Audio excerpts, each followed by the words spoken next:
The broadcast is now starting. All attendees are in listen-only mode. All right. Good evening, everyone. Welcome to our before closed session to our April 6th meeting. Mrs. Armstrong, is there anybody who would like to address the board before we adjourn to closed session? Yes, we have three. And first up is Deborah Ladwig. Very good. Hi, Deborah. And Hello, I hope you Ms. can hear me. Armstrong, we're going to limit the comments to 3 minutes. All right. Thank you. Hi, Deborah. Okay. Thank you very much. I will speak for 3 minutes. Good evening, President Freitas, board members, and Superintendent Washer. I'm Deborah Ladwig, the CSCA representative on the Superintendent's Budget Advisory Committee. Recently, the committee was charged with looking at budget recommendations, which could possibly positively impact the current Lodi Unified School District's budgetary structural imbalance. The option presented to the committee over the last month is a retirement incentive program from a company called Public Agency Retirement Systems, or PARS. The proposed program takes advantage of the Lodi Unified School District's current cash available in the ending fund balance and dedicates about $8.5 million to offer a monthly annuity based on the retiree's final annual earnings. The proposed program would incentivize retirements in 2020-21, 2021-22, and 2022-23 fiscal years, with the costs amortized over a total of 7 years. Each year of program offered retirements would require a 5-year payment plan. So this whole thing would result in a total of 7 years of payments by Lodi Unified School District. The proposal expects to enhance the retirements of about 250 retirees, and those retirees would be all retirees. So classified, confidential, supervisory, management, teachers, all retirees. This averages out to nearly $33,600 per retiree.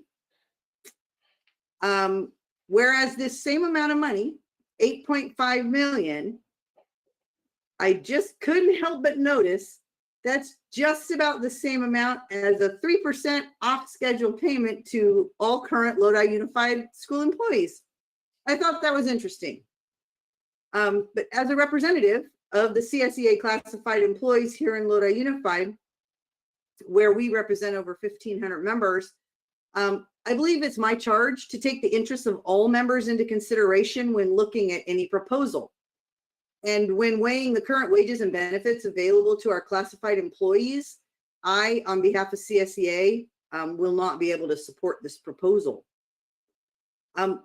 Our hope is that the Superintendent's Budget Advisory Committee will engage in continued explorations of opportunities to positively affect change to the Lodi Unified School District's budgetary structural imbalance. And sort of off the top of my head, I had an idea. What if the Lodi Unified School District's board passed a resolution instituting a hiring freeze in the category of teacher, making it grade level specific or subject matter specific, whatever it might be that would be needed for our declining enrollment? Deborah, I'm going to need you to wrap it up. You bet. Would that board resolution declaring that through attrition over the next 3 years, Lodi Unified would engage in reduction in staff be enough to garner San Joaquin County Office of Education budget oversight approval of a multi-year spend down of the Lodi USD ballooning ending fund balances? That was just a thought. I do thank you for listening, and CSEA and I look forward to continued work to solve the budgetary issues. Thank you, Deborah. Thank you. Mrs. Armstrong, who's next? Next, we have Michelle Orgon. Hi, Michelle.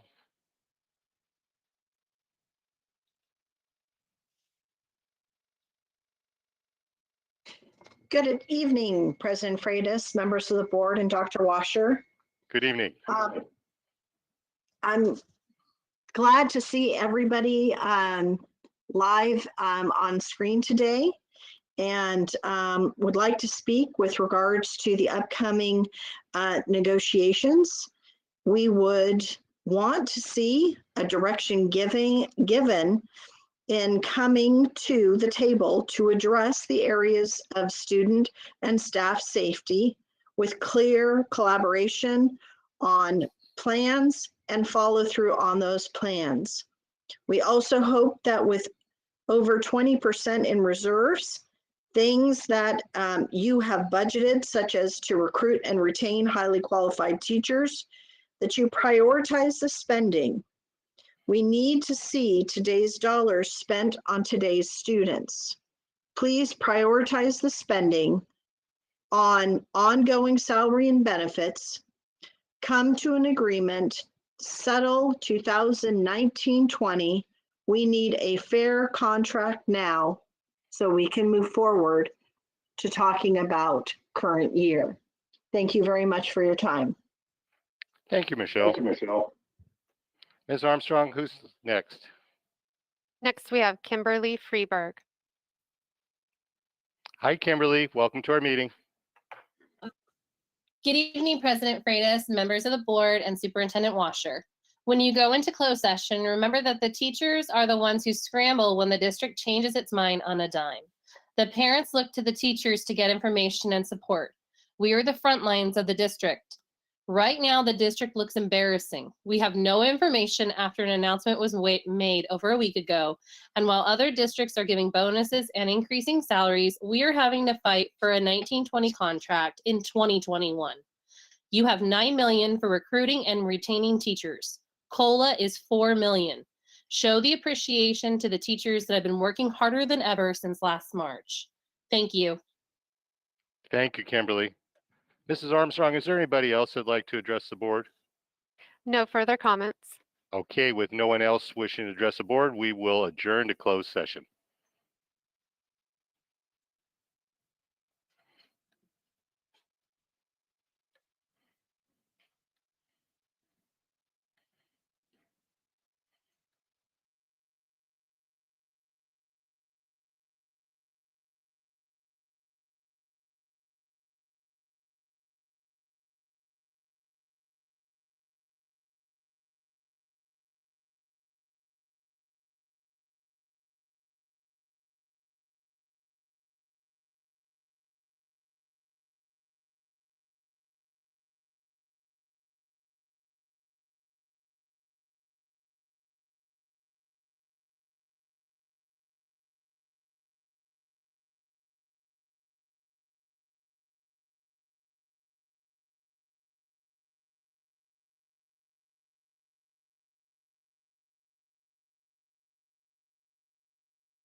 Do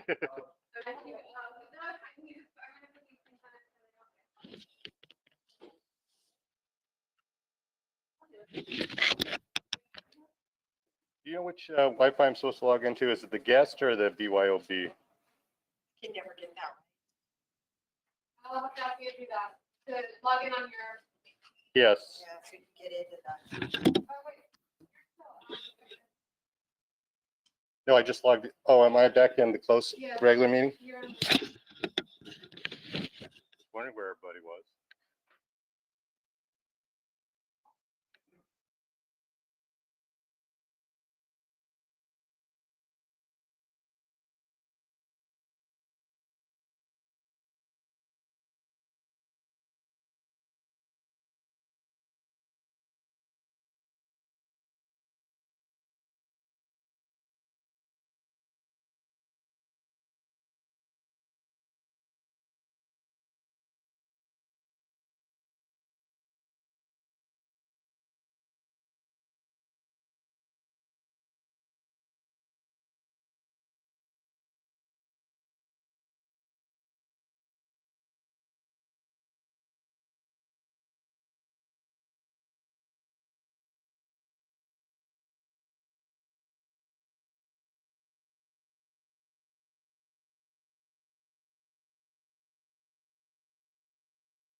Good evening, everybody. Welcome to our April 6th meeting. We have all board members are present tonight, and 6 of the board members are here at the district headquarters, and Mr. Kneckstead is joining us by video. We're also joined by our student representatives. We have Ariana Galvan from Tokay High School. Welcome, Ariana. Hi, how are you? Good to see you again. Good to see you too. All right, looking forward to that report. Joining us from Lodi High is the senior class president, and that's Jack Surley Apollonia Lopez. Jack Surley, are you there?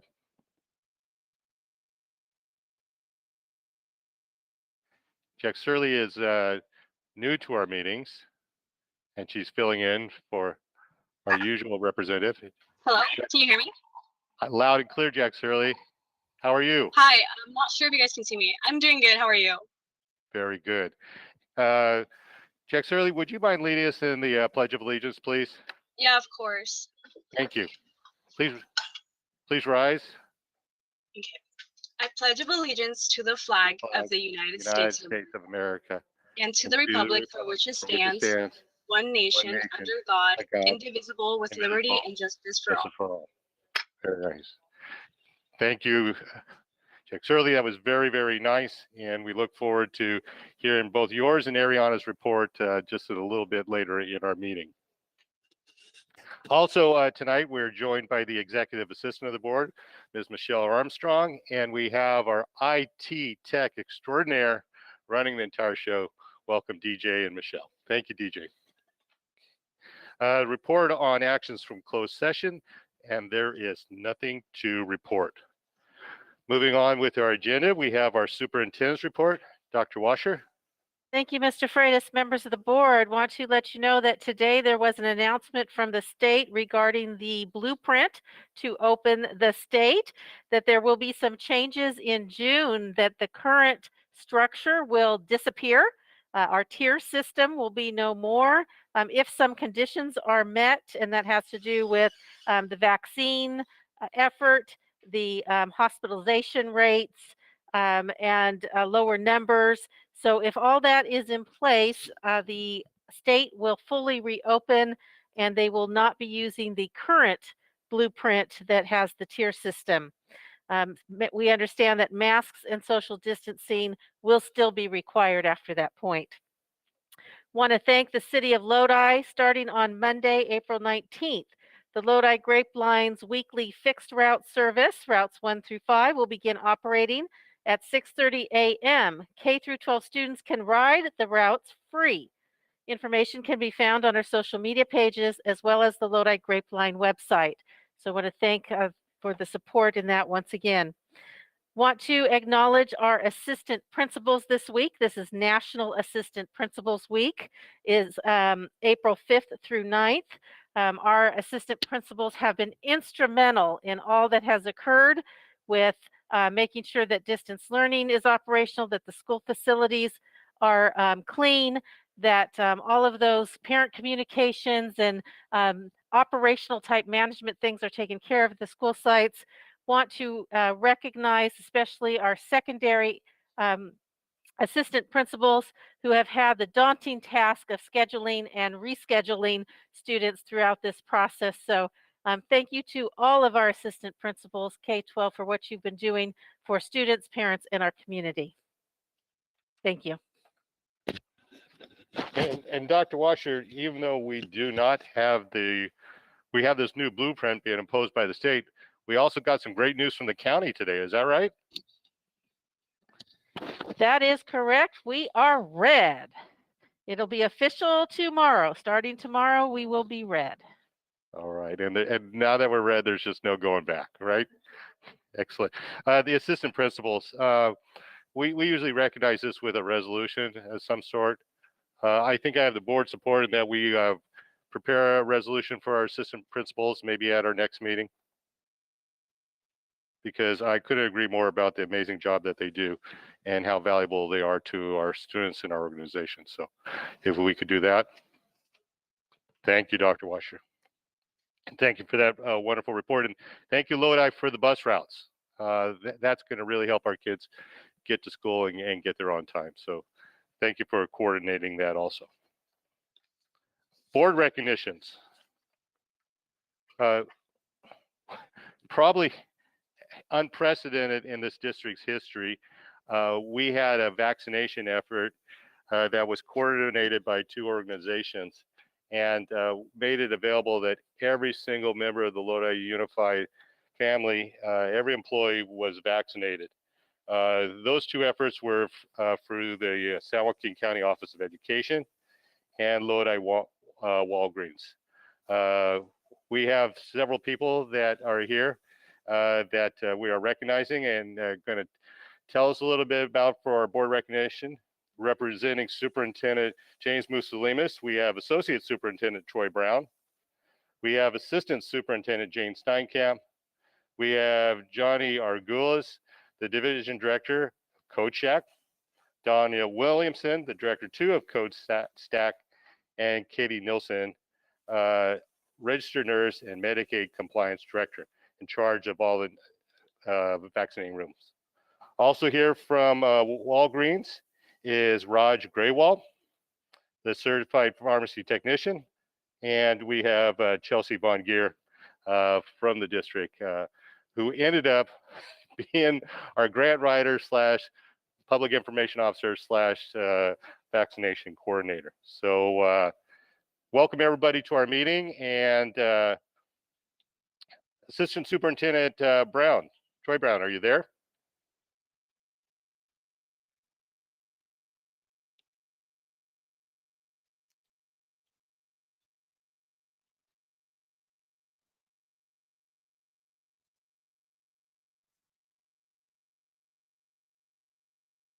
Troy, it looks like you're not connected to audio at the moment.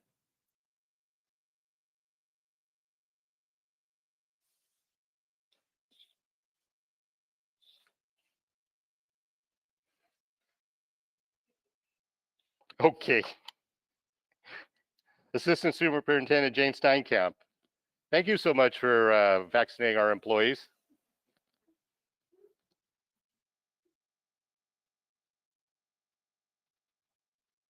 Jane, it looks like you're self-muted at the moment.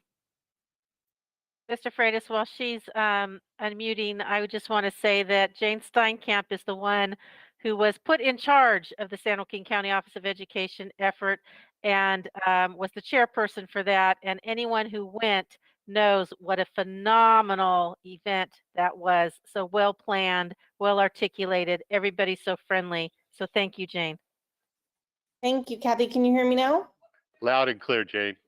Okay, sorry. I apologize. I know Troy's having some problems with his speaker. He noticed it as soon as you guys logged on. So I appreciate you giving us this opportunity and for calling out our recognition for this.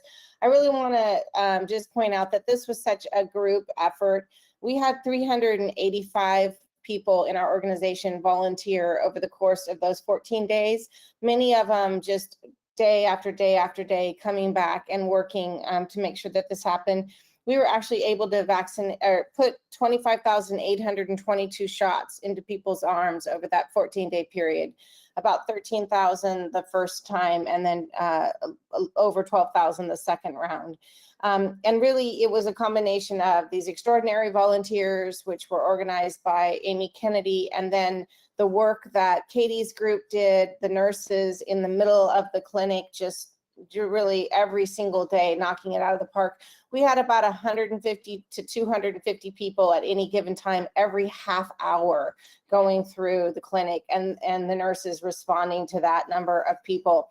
And then, of course, the thing that people really noticed the most, I think, during the course of this process was the technology that was used, that was just created by CodeStack, which is Johnny's division, and Donna, was just an amazing piece of this, from the time that that people registered to check-in to scanning through it for their health scanning, getting them entered into the statewide system, and then the screening room. Everything was coordinated with the app that was on their phone, with the QR code that was on their phone. And as they exited, they got their second appointment. So it was just seamless, and that was a huge part of the success of the clinic. So, when I think back on my career, however many years from now that is, that I think that I can say for all of this that this will be the proudest moment in our educational careers, knowing that we are part of the solution, the national solution, and certainly part of the local solution to get kids back into in-person learning and to support our districts with the vaccination clinic. So very, very, very proud of SJCOE and the work that was done by our whole team. Jane, I couldn't agree more, and that's very well said. When you go to assistant superintendent school, they don't teach you to do a mass vaccination effort with 26,000 shots, vaccinating 13,000 people. And so we can't thank you enough. And I know Ms. McFarland went through the vaccination process, and I went through it, and I got to tell you, it was absolutely amazing. Everybody was very professional. They were very cheerful. It was very positive. I went through all 14 stations, 12 of which I have no idea what they were there for. And of course, I was the guy who left his vaccination card on the nightstand when I came back for the second shot, and they were all very, very helpful and very positive about that. So when I carry my 2 vaccination cards, I will have County Office of Education to thank for it. But I couldn't tell you how well it was done and how friendly everybody was. So it was absolutely amazing. Also, the statistics will show that you vaccinated 2,128 Lodi Unified employees. And that obviously was no small feat, including the emails. And when you got to the end of it, after you did your 15-minute waiting period, your second appointment was already made for you and emailed right away. Well, the software was just absolutely amazing, and it was a very great job. Vice President McFarland, you want to add some comments? Thank you, President Freitas. I just wanted to say it was the most enjoyable experience. The one thing that I kept liking it to when I told people about it was my experience at Disneyland, except I didn't pay $165 for a ticket. Your staff couldn't have been more friendly. There were no characters, but everyone was beyond accommodating and understanding, and understood what their goal was as we moved through it. And we also got a sucker at the end. So to me, that was a win. And I just really want to thank you, because it was the most enjoyable experience both times. And you would think by our second shot, people would have been tired. But their spirit and their enthusiasm almost picked up the second round. So thank you. And please tell your staff thank you. It was amazing. We will. Thank you so much. Thank you very much. That means a lot to us. That's exactly what we envisioned, was how do we make this like Disneyland, and how do we get more people into a building than are supposed to be there through this whole process and make them have fun. So that's a huge compliment. The customer service piece was definitely our #1 priority. Well, the innovation was obviously there, and it was fantastic. Comments from other board members? Mr. Neely? Thank you, Mr. Freitas. I had to laugh when you said about leaving the card at home, because guess who else did that too? So exact same thing. I drove for my wife when she went there to get her shot. And I'm telling you what, I've never seen, I think they did better than Disneyland. It was absolutely amazing. And people were so friendly and just everything. So thank you so much to everybody who participated in that. And I was yelling out my window, thank you, as I was driving by them. But thank you to everybody who participated in that. And also to our district who got everything together and helped that work on our end as well. So it's a great thing. Thank you. Yeah, I do want to comment that there were often times that we had to return the data to districts to make some changes, but we did not have to do that with Lodi. It was stellar, clean data that was sent to us. So that's a very good point, Mr. Neely. Your team deserves, very much to be commended for that, because that made it so much easier on our end. Well, tell us something we don't know about how great our Lodi staff is. So any other comments from the board? Assistant Superintendent Steinkamp, do any other members of your team wish to speak? Or I'm not sure if Katie or Johnny or Donna want to say anything really quickly. I know that they were happy to be able to join this call.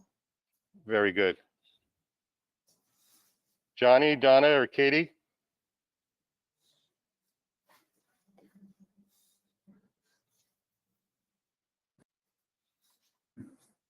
I've never seen Johnny be quiet, so I gotta imagine he's gonna say something. I think I heard Katie there for a second. Is that you, Okay, Katie? good. Oh, good. Okay, you can hear me. I just wanted to say thank you so much to the Lodi nurses who came to volunteer and give vaccines as well. Without them, we couldn't have been as successful as we were. So very much appreciated. Well, they did just a great job, but all of your nurses. We forget how valuable they are, and that's a mistake if we do forget that. It was great having them. So thank you, County Office of Education. And just in case you couldn't make it out to the County Office of Education, Chelsea Von Geer and Walgreens put together a clinic here at the district to vaccinate 70 students. And we have Raj Graywal.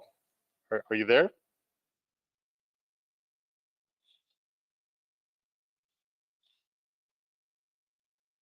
Unfortunately, I don't see Raj on the list of attendees tonight. I bet we have Chelsea.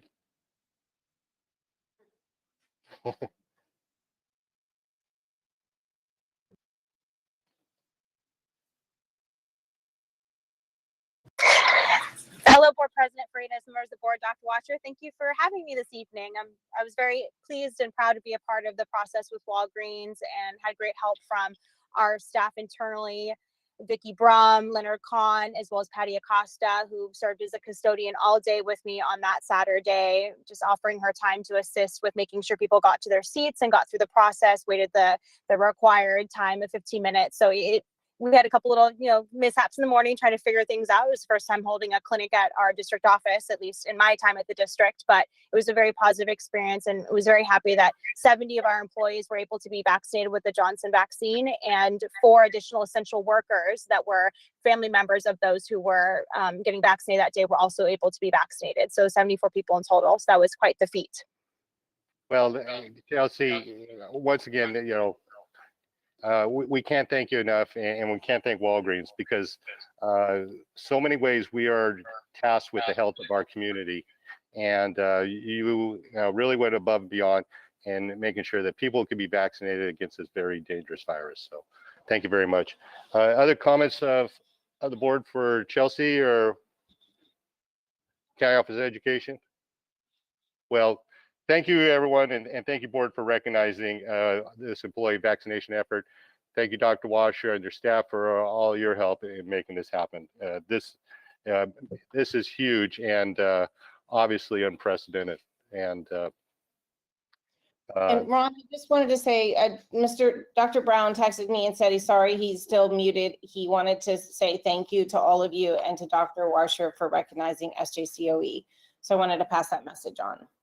Well, you know how highly we think of Dr. Brown also. So sorry he couldn't speak, but I'm sure we'll have to have him over for one of our meetings one of these times. How's that sound? Thank you. All right. Thank you very much, County Office of Education, and thank you, Walgreens. Thank you, Chelsea. That is our board recognition for tonight. Thank you. Have a good evening. You too. Thank you. Moving on with our agenda, we have our comments from our student representatives. We have Ariana Galvan from Tokyo High School. Ariana, are you ready? Yes, I am. Thank you, Dr. Washer, President Freitas, and members of the board. We have a few things on our student report this week. I wanted to thank Mr. Glonner and Ms. Salas, our counselors. I think I've thanked them every meeting, and I hope that they continue to be thanked. They still are doing their weekly Zoom calls to check in with students who are struggling with their mental health, and it's really a safe place for them, and they still do it every Monday and Tuesday. So it really helps out a lot of students. Our sports have started back up as well, which is football, cheer, tennis, badminton, swimming, softball, soccer, baseball, and cross country. And this past Friday, football had their senior night, and they won their football game, and it was a really great game against Linden High School. And for student government, as we return back to school, we have been planning activities to do once we get back. One of the activities is we're going to be painting rocks to place around campus for students to find, and then they'll get a prize once they bring their rock to our classroom. And we're also exploring the possibility of painting a mural on the side of Tokay's gym. And right now we're actually looking for an artist to do that. And so hopefully that ends up working out, because we are very excited to be able to get that done, even if that means next school year as well. Our administration just approved for our freshmen to do in-person tours this week, starting tomorrow. So tomorrow, Thursday, and Friday, they're going to go on campus, and Link Crew is going to show them around, so they won't get lost on their first day back. So that's really exciting for them. And we would also like to thank the district for finally getting us back in person. So many students are so excited, parents are excited, and my teachers are super excited as well. And lastly, students and parents have a lot of questions, and everyone wants answers. And we really want to express the fact that if it's possible to answer some of those questions, this comes with a lot of fear and anxiety, and answering those questions would really help. So thank you. Very good. Thank you, Ariana. Chuck Surley, how are things at Lodi High? They're going good so far. We're still doing Zoom online, so yeah, it's going good though. But for Lodi High School, our student government team is excited to welcome most of our students back to school, and are happy to hear that students who had reservations about returning are being offered the opportunity to stay on distance learning for the rest of the school year. We are also excited for whenever the opportunity arrives for our schools to resume lunchtime activities, rallies, and social gatherings. We are looking forward to moving on from this pandemic and giving our students all of the celebrations and activities that Lodi High schools generally provide. For performances, we're happy to see that our Lodi High administration is able to live stream our sporting events on YouTube, that our community can still take part in Lodi High sports events. For special student or staff accomplishments and recognitions, to start off, we want to acknowledge that and thank our Lodi High Environmental Club for their recent outing to clean up downtown Lodi, and their continued efforts to raise awareness to environmental issues around our city. We want to also acknowledge our yearbook team, led by Missy Celis, who have had to come up with incredibly creative and innovative ideas for annual yearbook.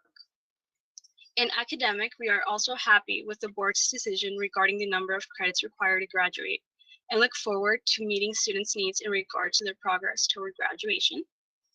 For co-curricular, we're excited to see that our football and swimming programs continue to do well in their respective seasons, and are happy to have our baseball and softball teams start up with their first few games. Lastly, for upcoming activities and events, first, most of our students are excited to be moving forward with returning to school, and are more excited to step back onto campus. Let's make sure to get tested, vaccinated, and adhere to our safety protocols to make sure our schools can stay open. Lastly, we continue to still hold out hope for any kind of end of year social celebration taking place. We all want to make sure our students' social and emotional health is taken into consideration and prioritized by having these kinds of events or activities during our return in the following weeks of school. Thank you.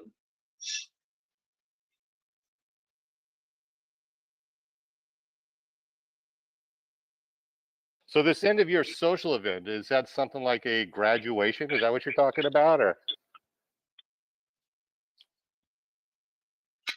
For social events? This end of year social event that you would like to hold, would that be something like a graduation, or? I believe that would be the, I'm not sure, to be honest, but Okay. yeah, but it would be, I believe, the senior grad night for sure. I believe that's what we mean by special event. Very good. Jack Shirley, you're new to our meeting, so we always like to learn a little something about our student reps. Can you tell us a little bit about what you're doing, what your plans are for the future, if you have school plans? Of course. So for school, I am part of some extracurricular activities. After school, I attend a couple of clubs. I'm president of the Lodi High School's Interact Club. I also am part of the science fair or festival that Tokay holds. I'm part of CSF, National Honor Society. And for my future, I plan on attending probably Delta or any community college near here. and studying and then transferring and studying mechanical engineering. Those are my plans. Yeah. You know what I didn't hear there. What is your ultimate goal of graduating as? Mechanical engineering. Very nice. Very, Yeah. very good. All right. Mr. Nava, you have some questions for our student reps? Mr. Freitas, I know Lodi High is undefeated in football and undefeated in golf. Good job for their short preparation in this pandemic year. They're doing an outstanding job. Another question I have, are you having a freshman orientation like Tokay is? I believe we are. I believe it's online. There's a video on YouTube, something showing our campus in Lodi.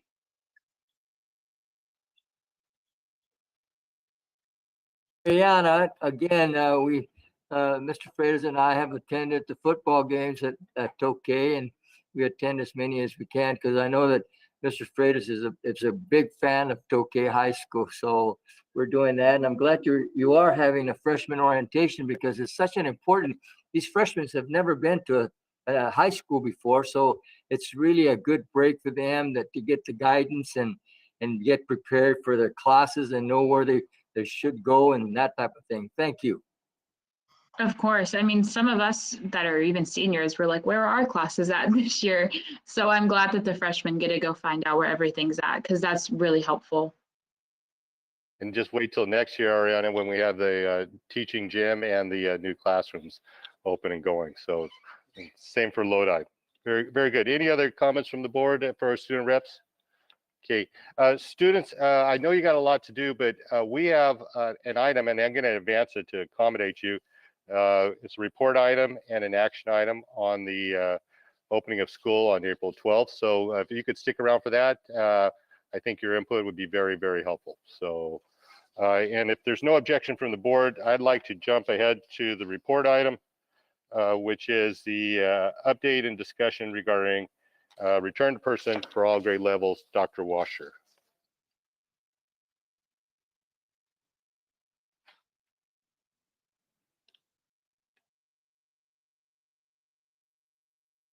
Thank you, Mr. Freitas, members of the board.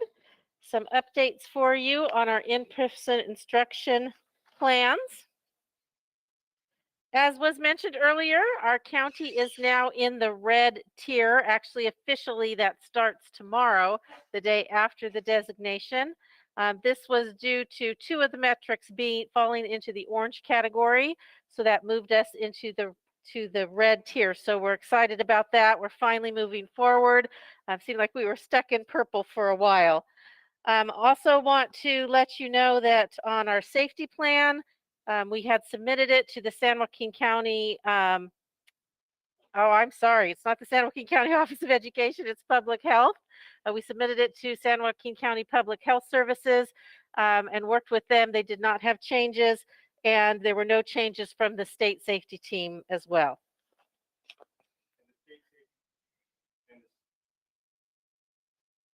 So the state plan is grandfathered in as of Sunday, Easter Sunday?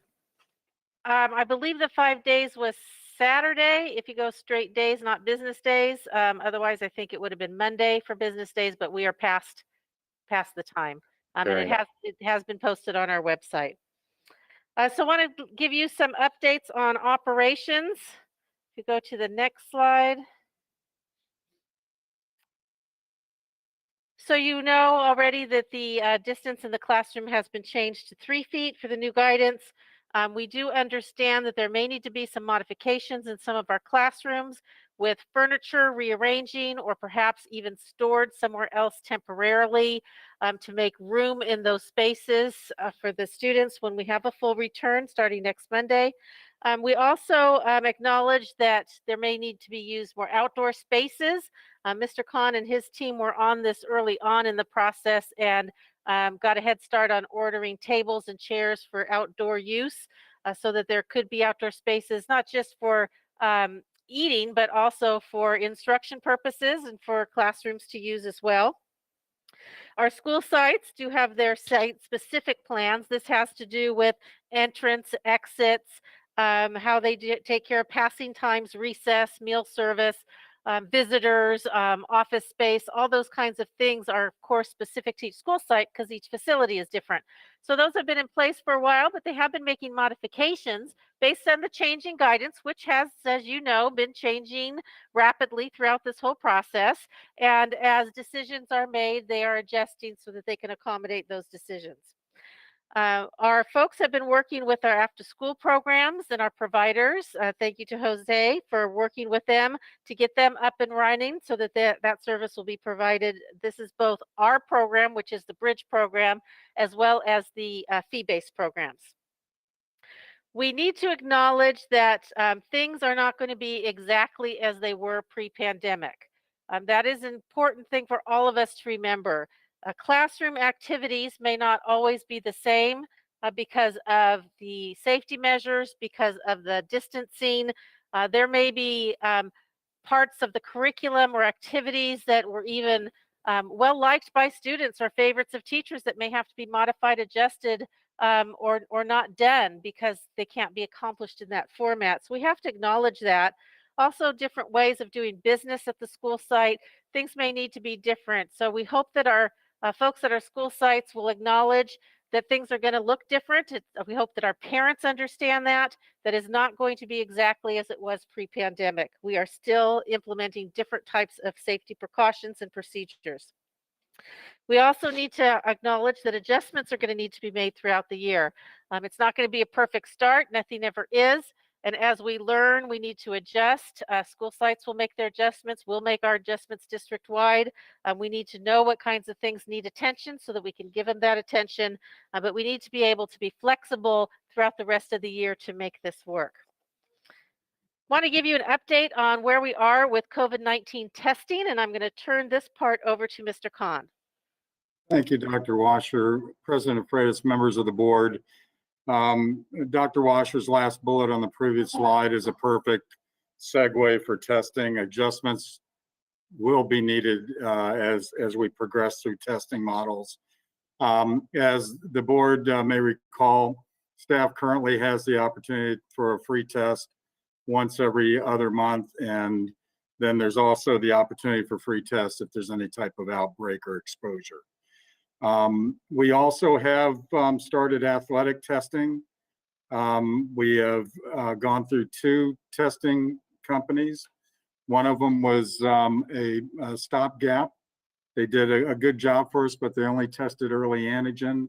This is not a very popular test among people who need testing to compete in CIF sports. So we converted over to a PCR, a rapid PCR test. That's been a little difficult with athletics, so we have entered into an MOU with the same testing company that tests for Delta College and tests for some of Stockton Unified's school district. You may have also seen them up at the Great Bowl parking lot. The beauty of this third testing company is the cost is pretty amazing. It is free. The federal government pays for all of it if there is no health insurance in the household. And from what I understand, the federal government is pretty much paying for most of it right now. So that the first iteration of that will be at the 4 high schools this Thursday. So we're very happy to partner with this group. Again, adjustments need to be made. I would like to thank the 4 high school principals and the 4 high school athletic directors. They've been the front line of this. They've endured the issues and the challenges that have arisen. And every day when we meet, they tell me exactly what we need. We do our best to get it to them, and slowly I think we're coming out of the woods on this. So we're still in a good place in testing. We are also looking at an anonymous surveillance program. This would allow us to test in bulk in a rapid means. However, we would not have individual results for individuals. These test tubes would be tested 8 at a time. If any one of them were positive, that group of 8 would be called in and offered a test, a real individualized test. This seems like a really fruitful path to travel on to keep a baseline understanding of where how much infection is in the district. There is one challenge to do this, though, is we've recently found out that the number of tests taken in a county affects the tier rate, which again will be moot in June, but it's still with us right now. So I've reached out to county today to see whether or not this would count towards their denominator. If it doesn't, then we still have other options. Staff is interested in approaching the principals of Washington, Millswood, and McNair to run a pilot program. All testing would be completely voluntary. No testing can occur without prior parent permission. But it would be an added measure to assure everybody of exactly where we are in terms of this infection rate in our school district. Thank you. Thank you, Mr. Khan. If we look at the timeline, of course, today there is an action item for you to affirm the start date that was announced for all grade levels, full in-person instruction, regular school schedules 5 days a week is what full in-person instruction would entail, and also to still have the all distance learning option for the remainder of this school year. So that is the action item that you have before you after this information tonight. Thank you, Mr. Freitas. Thank you, Dr. Washer, and thank you, Mr. Khan, for that excellent report. Comments from the board? Mr. Nava.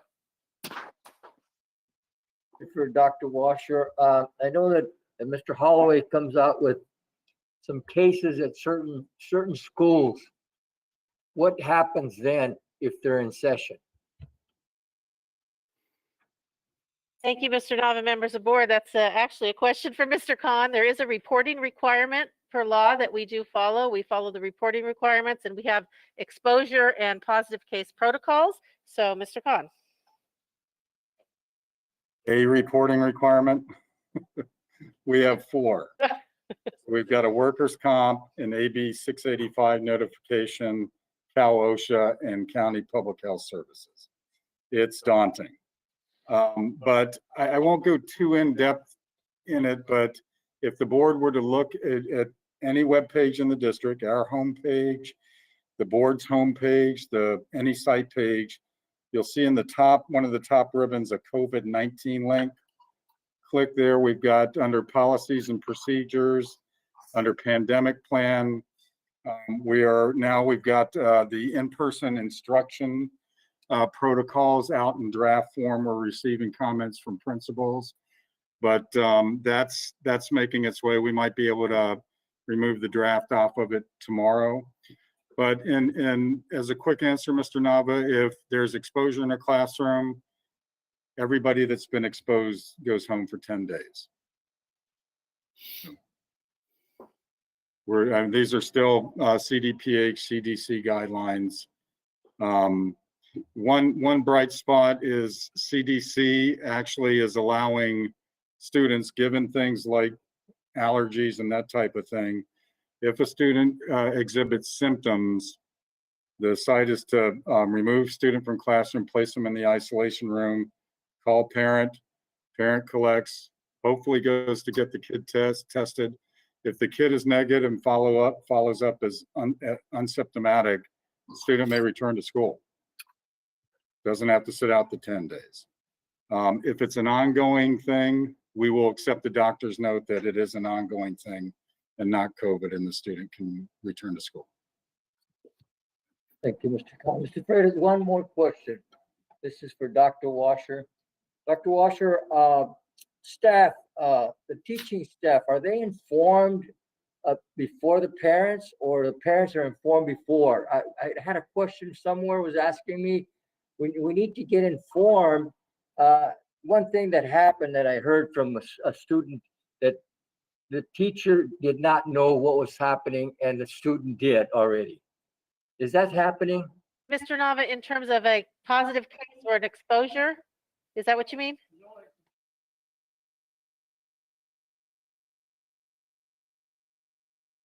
Yes, Mr. Nava, the principals have been working with their staffs ongoing throughout this whole process. And recently, since this latest change, the principals have been working with their staffs on the protocols and procedures and what's expected. So absolutely, yes. Okay, thank you. That's all I wanted to hear. Other questions from the board? Vice President McFarland? Just a quick question. I'm curious, Dr. Washer, how do we keep students' identity safe? In other words, if it's a child comes out of the classroom and I mean, obviously every student in the class knows which child is missing, but how does that play into this if we're? Mrs. McFarland, members of the board, names are not revealed in any reporting except to the authorities that require us to do so. But to the public, they are not revealed. If a class is put on quarantine, it is simply the notification that there was a positive case and the class needs to quarantine. Thank you. Thank you, Vice President McFarland. Other comments from the board? Mr. Porter?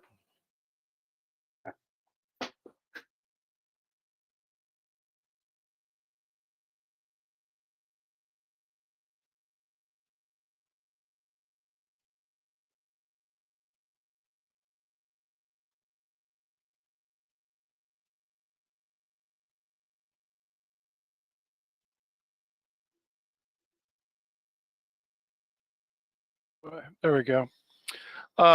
You said 3 feet apart at the for all the classrooms and so forth. The guidance is 3 feet. Okay.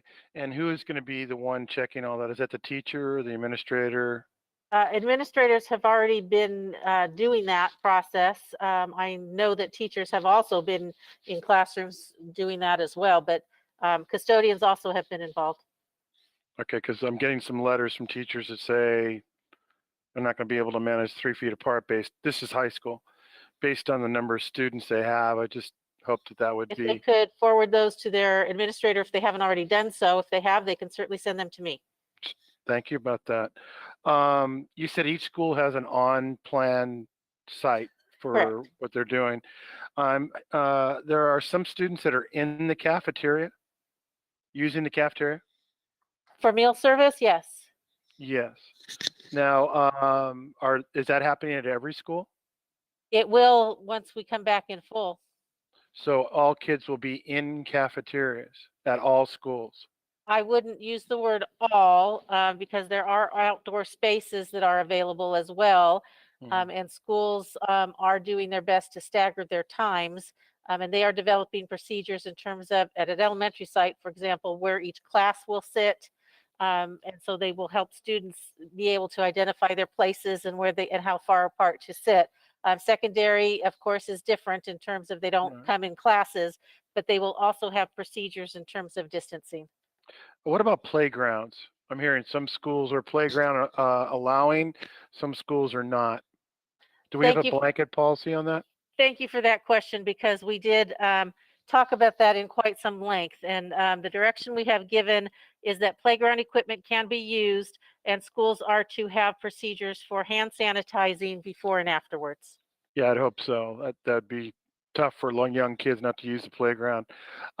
Let's say that you're at the high school, which we start on Monday, correct? Do we have a policy on if somebody refuses to wear a mask? Yes, the way we're approaching this is that masks will be treated as any other school rule, similar to a dress code. So if there is a violation, schools will treat it similarly to that. We cannot allow somebody in a classroom without a mask. Schools will have extras for students. If they refuse, phone calls will be made to parents. If it has to be that they are put on a distance learning program, then that's what we would have to do. But we cannot allow them in the classroom unless there is that medical issue. Outstanding.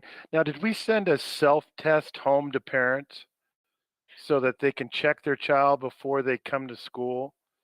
Thank you, Mr. Porter. Yes, there is a school screener. It's a self-health screener similar to what is for employees. We are working with the San Joaquin County Office of Education, and in fact, the Code Stack department that you recognized earlier is the ones that put that together. We now have an online tool that parents can use, and we are asking that they do that diligently every day before they send their students to school. We are not fully up and running with that. We have done some testing out there, but very soon that will be available to all parents on every day. Are we doing temperature checks or is that the bus drivers?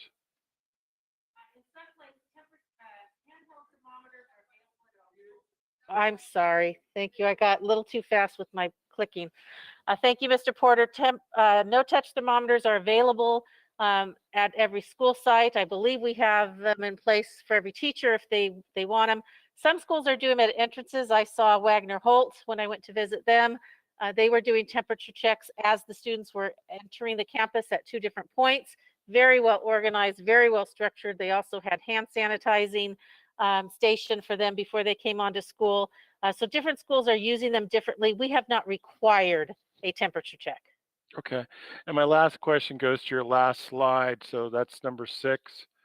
You talked about, or maybe you didn't talk about, distance learning option. Do parents know that Friday is the last day? I do not know what the sites have communicated at this point. What we have expressed to sites is that we understand that in order to make a schedule change from Monday, they need to know by Friday if students are changing their mind. They come in on Monday wanting a schedule change. That is going to be extremely difficult for the site to adjust. So that is the direction that we have given them, is that they can communicate that if a schedule change is being requested, that they need to know by Friday. That's only fair. But has that gone out to all parents? I cannot say for sure yes, Okay. based on from all schools. Now, can you explain to me, because I've got a couple of emails from kids on a DL day at the high school level. Some are at Bear Creek for part of the day, some go to Lodi. And then one young man was rather interesting situation. Never quite heard of it. He had to check in with his teacher if he wanted to stay in on DL. If the teacher said it was okay, then he could pick up the work from the teacher, not come to school, do the work, and then turn it in. I was taken back by that. I don't understand. That's not learning. Mr. Porter, members of the board, thank you for the questions. I'll address the first one first. I believe the question is, some students who are on all DL are having teachers, are assigned teachers from different high schools, maybe not their Right. own high school. That is actually our system at work. It is showing you that what we set up is actually working. And the reason that we can offer so many digital sections is that we're doing it in some cases on a district-wide basis. So when students at the secondary level are choosing all distance learning, our first priority is to get them into a digital section, an all digital section, which means that it might not be from a teacher at their high school. And that's really the beauty of the system, that we can offer that. The second approach, or another approach, I should say, is an independent study section. So that they can still be on all distance learning. The third approach is that the teacher who is doing the in-person instruction would also have the distance learning student in that class at the same time. That has become not a common, it is happening in some cases, but out of, I think we have, 44,000 seats in terms of sections, 2% are that way. So most of them are through digital sections, and the rest are independent study. And then we do have some that are part of the in-person instruction, but they still distance learning. It is important to note that since the board gave the direction to start full on April 12th, requests for all distance learning have increased dramatically at the secondary level, which is very interesting. So schools have had to shuffle things around rather quickly and drastically in terms of schedule changes. That was my last question. What are your numbers now at the high school level for distance learning? Last week or 2 weeks ago was 2,000.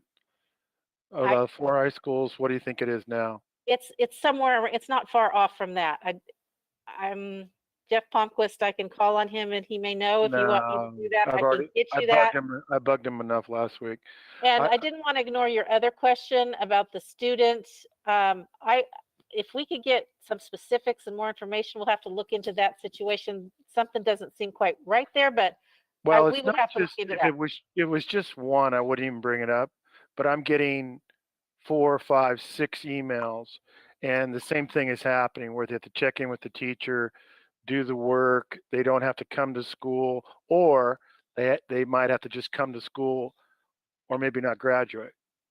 If they're on all distance learning, one of our 3 strategies would be in play. So I'm not quite sure why they would have to come to school. Well, I think it's better if I just send you an email. Yeah. Thank you. I appreciate that. So I appreciate your answering those questions. Thank you very much. Thank you, Mr. Porter. Other comments from the board? Yes, Ron. Mr. Knaxet? Thanks, President Freitas. Dr. Washer, thank you for the report. I want to throw a little bit in there for you for the future. I would like for you to explore creating a plan utilizing a year-round education schedule as a potential solution to future pandemic schedules. I guess I'm being an pessimist at this point, but I don't know what's going to happen in the future. Mr. Freitas has the magic 8 ball, and it hasn't given us an answer yet. But I don't want us to go through the kind of problems we've had the last almost 2 years now. And I'm a firm believer that a year-round education schedule would solve a lot of our problems if we can take 1/3 of our students off campus every day. I would like you to have that as another weapon in our arsenal.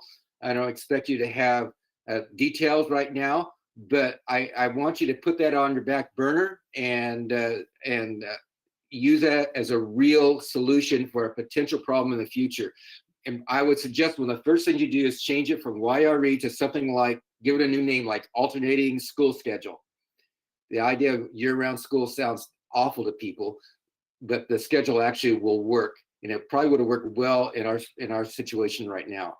So if you'd have that, think about it and have a plan. Doesn't have, I'm not expecting a plan tomorrow or even next meeting, but just be aware that in your cabinet that there is a potential solution, I think, and maybe something you should think about. Okay. Very nice. Thank you, Mr. Knaxet. Other comments from the board? Comments from our student reps. Ariana, you get Yes. to go first. What do you think of the report? Thank you for one. I think the report was great. I did have a few questions. I think it was on slide number 5. Mr. Khan had said that staff have the opportunity to be tested once every other month. Is that offered to students as well, or is that only for staff members? We'll get students one as well. So ask away. Okay, thank you. And then also, it said, you guys had mentioned that if a student tested positive, that class would then go on a 10-day quarantine. But in high school, you're in multiple classes throughout the day. So if I had tested positive, I would be spreading that to all of my classes. So would all of those classes go on quarantine as well? President Freitas. So basically, there is a hard definition of an exposure. Currently, that's 3 feet in the classroom. And the exposure would occur if that 3 feet bubble was violated for more than 15 continuous minutes in a single 24-hour period. So in theory, if there was one positive case in a classroom and they were isolated by a 3-foot bubble all day long, there has been no exposure. So there is no automatic quarantine of an entire classroom. The exposure incident would have to be investigated by the principal. Okay, thank you. That was all. Very nice questions, Ariane. Jack Suri, what do you think of the report? I thought sorry, I thought the report was great. I mean, they answered many of the questions I had as a student, but I don't have any questions. Jack Suri, what are your choices? Are you coming back in full, or are you distance learning, Yeah, or? I'm going back to school. You know, I personally wanted to do, I'm speaking for myself, I wanted to do distance learning, but the fact that I have to change teachers and I have to get like a schedule change sounds stressful to me. So I have to go back. Very good. And then what are most of your friends doing? I mean, I believe they're doing in person. Some wanted to do distance learning as well, but like I said, the idea of having to change all of our teachers and get a schedule change sounds stressful to us, especially by the end of the school year. So Thank we you. feel like we have to go back to school. Yeah. Okay. Yes, yes. Ariana, what do you decide? What are you going to do? Distance learning or And I'm going to go back in person full time for sure. But I agree that a lot of students in my classes, my first period specifically, we kind of talk about this like every day at the beginning of class. And there was one student specifically who had expressed the fear of going back in person. And when my teacher told him, well, you could do distance learning, he said that changing all of his schedule and changing his teachers, it's just too difficult for him. And that would actually be worse than going back in person. So he's just adjusting to going back to in-person full time. But me personally, I do better with being with my teachers and actually talking to them. So I'm definitely going to go back in person, and I'm glad that we're actually going back. I would take a week going back in person at the least, so I'm glad. All right. Well, thank you for those comments. Ms. Armstrong, do we have any comments from the public on this? Yes, we have. Apologize, one moment. We have 7. Okay. And why don't we go ahead and limit those to 3 minutes, please? So who's first? First up is Brenda De La Torre. Hi, Brenda. I don't see a Brenda De La Torre, unfortunately, tonight. Okay. DJ, if she shows up later on, give me a wave, let us know, and we'll have her speak. Will do. Next up is Rebecca Bratcher. Hi, Rebecca. Welcome to our meeting.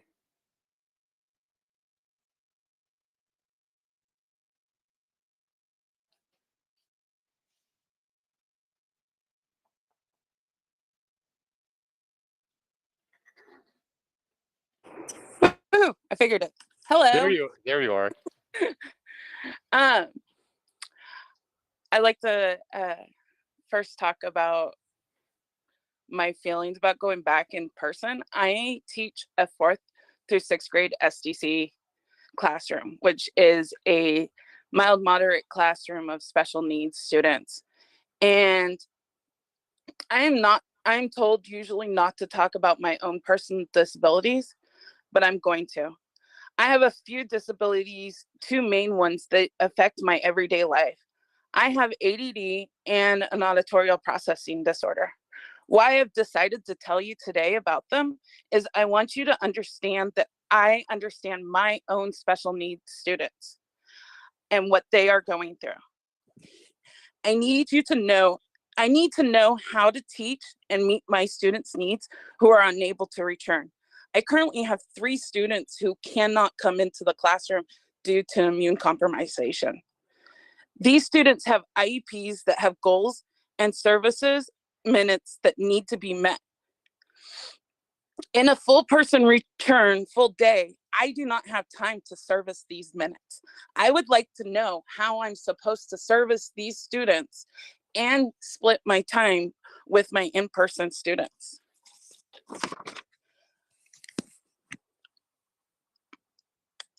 I've been told that I should just divide my time, have my paras teach my in-person students while I am working with students on Zoom. I don't know if you've been in a classroom with 11 special needs students who consistently make noise while trying to be on a phone call or in a Zoom conference and trying to hear those students at home.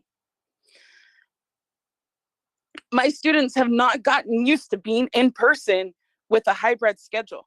This normally takes 4 to 6 weeks. I do not have the routines down to teach full day in person with my students and teach my special needs students at home who will end up in a lawsuit because we're not servicing their minutes. There is no way for me to physically divide my attention. I have ADD and I get distracted easily. I feel so bad for other teachers who have to teach hybrid students and are expected to maintain students in 2 different locations' attentions. My second question for you guys is, how is not offering a digital academy for special ed students not a violation of Williams Act? That is all I have to say. Thank you, Rebecca. Who's next, Mrs. Armstrong? Next is Claudine Stanbridge. Hi, Claudine. Welcome to our meeting. Okay, there we go. I had to be unmuted by the organizer. Good evening, everyone. Good evening. I just had a few questions regarding this report. My first one is, when will site plans be updated? As I look through the site-specific plans, many of them haven't been updated since November. So I'm wondering if all of those site plans will be updated by Monday, including meal service. Meal service was not mentioned on any of the ones I looked at, aside from, I believe, Beckman's and maybe Mosier's. So I'm hoping that's something that whoever is in charge of making sure those site safety plans are all in order will oversee, as well as comparing those site safety plans. Some are very much bare bones and have very minimal information on them regarding all of the comings and goings and everything else at a site, while other sites have very thorough site safety plans. So that is one comment that I have. Another one is, are there going to be other storage facilities available for furniture? At some sites like mine, we have a very small amount of space to be able to store all of these, desks and bookcases and whatnot. So if we could get an email sent to our administrators who could share that information with us of, storage availability, that would be fabulous. And then my last couple of comments. One, I have a question regarding the whole exposure protocol. At our parent meeting today at CERNA, we were really confused too with when do the kids have to quarantine. Earlier, Mr. Khan said the whole class does, I believe, if there's a positive exposure, but then in response to Ariana's question, he said only the people within that 3-foot space. So if we could actually get some specific concrete clarification, if I go to the state's site, it does have a table actions to be taken if there's a confirmed or suspected case of COVID in a school, and they kind of lay out, what we should do and when we should do it. But it's slightly different than what is said in our Lodi Unified Exposure Protocol Plan. And my last comment is regarding distance learning. We have an input meeting tomorrow on how dollars should be spent. So I am hoping that we could have data. Mr. Porter, you brought this up earlier about students being on DL. If we could have data provided, broken down by school site, grade level, ethnicity, EL status, SPED status, because I think that will help us inform us as far as the equality and equity regarding the students who are coming back in person, as well as those that are staying on distance learning.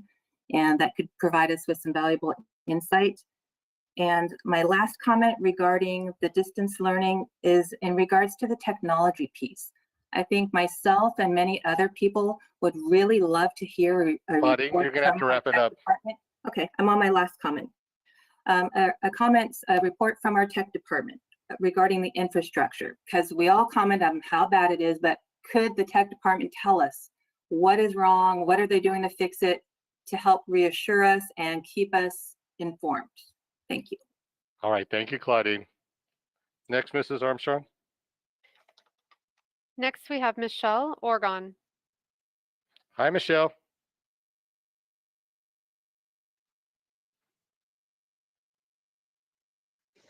Thank you, President Freitas. I have a couple of questions on this presentation, and I'm going to first piggyback on something that Claudine mentioned as the differing things as was stated already in this board meeting they would close the class if exposed, and then if there was a 3-foot contact, those would be traced. In contacting, we received a draft of the close contact, and in talking to San Joaquin County Public Health today, they said that the state mandate for close contact is still 6 feet. And within 6 feet of a person who tests positive or shows symptoms is the person that we would identify as close contact within a classroom. And as you know, we have a couple of classrooms already on quarantine and several that are at home quarantining because of close contact. So I'd like clarification. Are we following what California Public Health guidance is, or are we creating our own?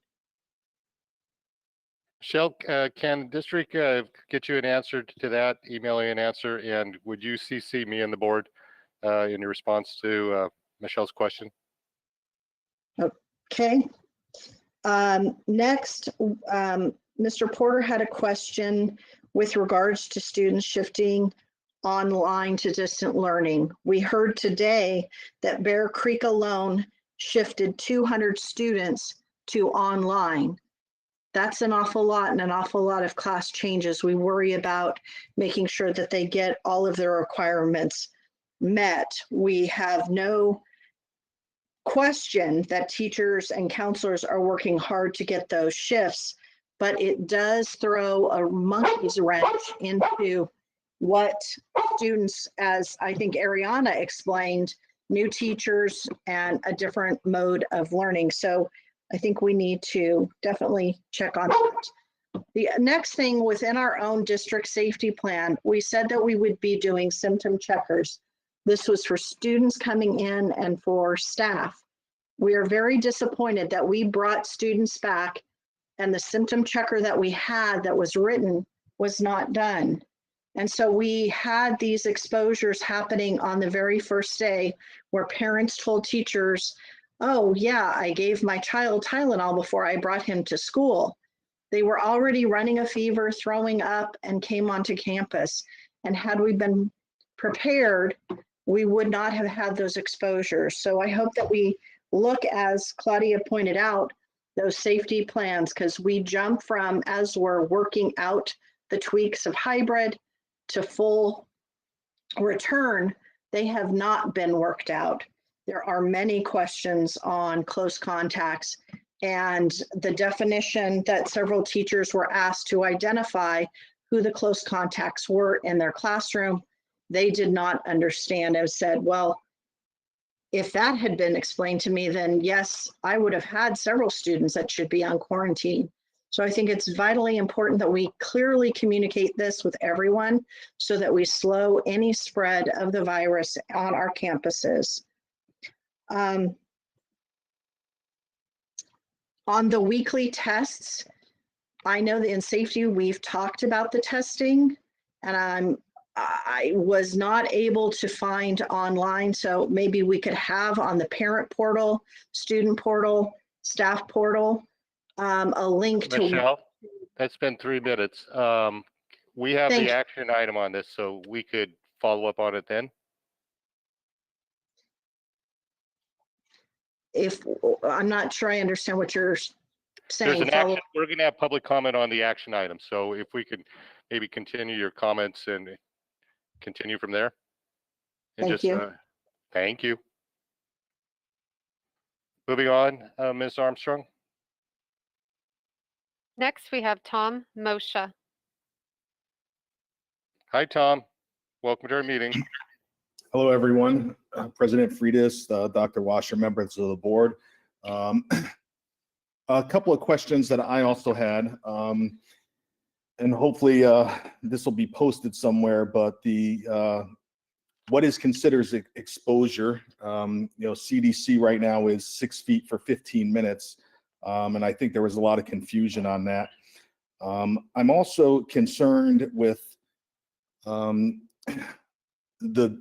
site concerns about 3 feet and the inability to maintain 3 feet of social distancing.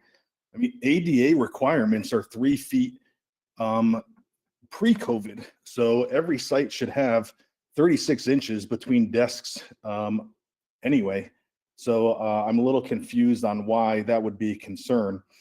But also I wanted to talk about testing and the cost of $500,000 a week in testing. And as I reviewed the PowerPoint this week, I can only imagine how many tech coaches could be hired for $500,000 a week for our sites. I'm in the IT business. I know how fast technology changes. I know how difficult it is for teachers to keep up on technology. I know how difficult it is to have updated technology. But from what I understand, and correct me if I'm wrong, the district has 4 tech coaches right now. And I would really like to see more money spent on tech coaches, updating infrastructure, internet infrastructure. And it's no doubt is going to be a problem the next 9 weeks, the technological infrastructure and the problems that we've seen. Unfortunately, it may not be able to be resolved in the next 9 weeks. So that's something that we're going to have to work with. But what we can do is start allocating those dollars to alleviate those issues going in the future. I kind of looked at site maps this week, and I don't see a reason why, for instance, Podesta Ranch, Elkhorn, John Muir, and Bear Creek can't have their own dedicated tech coach that may travel within the 4 sites, which is all of 1.5 miles apart. So instead of spending, in essence, what is that, $4 million for testing over the next 9 weeks, I would venture to say that most teachers would like to see most of that money spent in technological infrastructure. Other than that, I don't have any other questions, but I understand all the confusion about the definition of exposure. So I will forfeit the rest of my time, and thank you for your time this evening. Very nice. Thank you, Tom. Next, Mrs. Armstrong. Next is Tam Don Najin. Hi, Tim. Welcome to our meeting. Unfortunately, I don't see Tam on the list tonight. Very good. If they show up, TJ, will you let us know? Next, Mrs. Armstrong. Next, we have Joni Murphy. Hi, Joni. Welcome to our meeting. Hi, thank you. I just wanted to express some concerns about returning to in-person learning.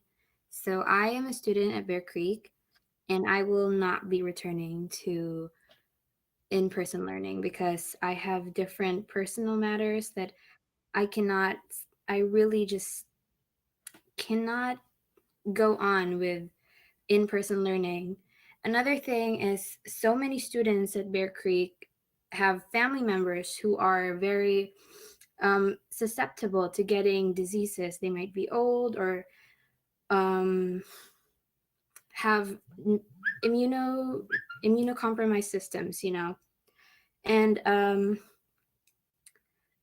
so many students right now are going through the stressful process of transferring to distance learning because they choose not to return in real life school.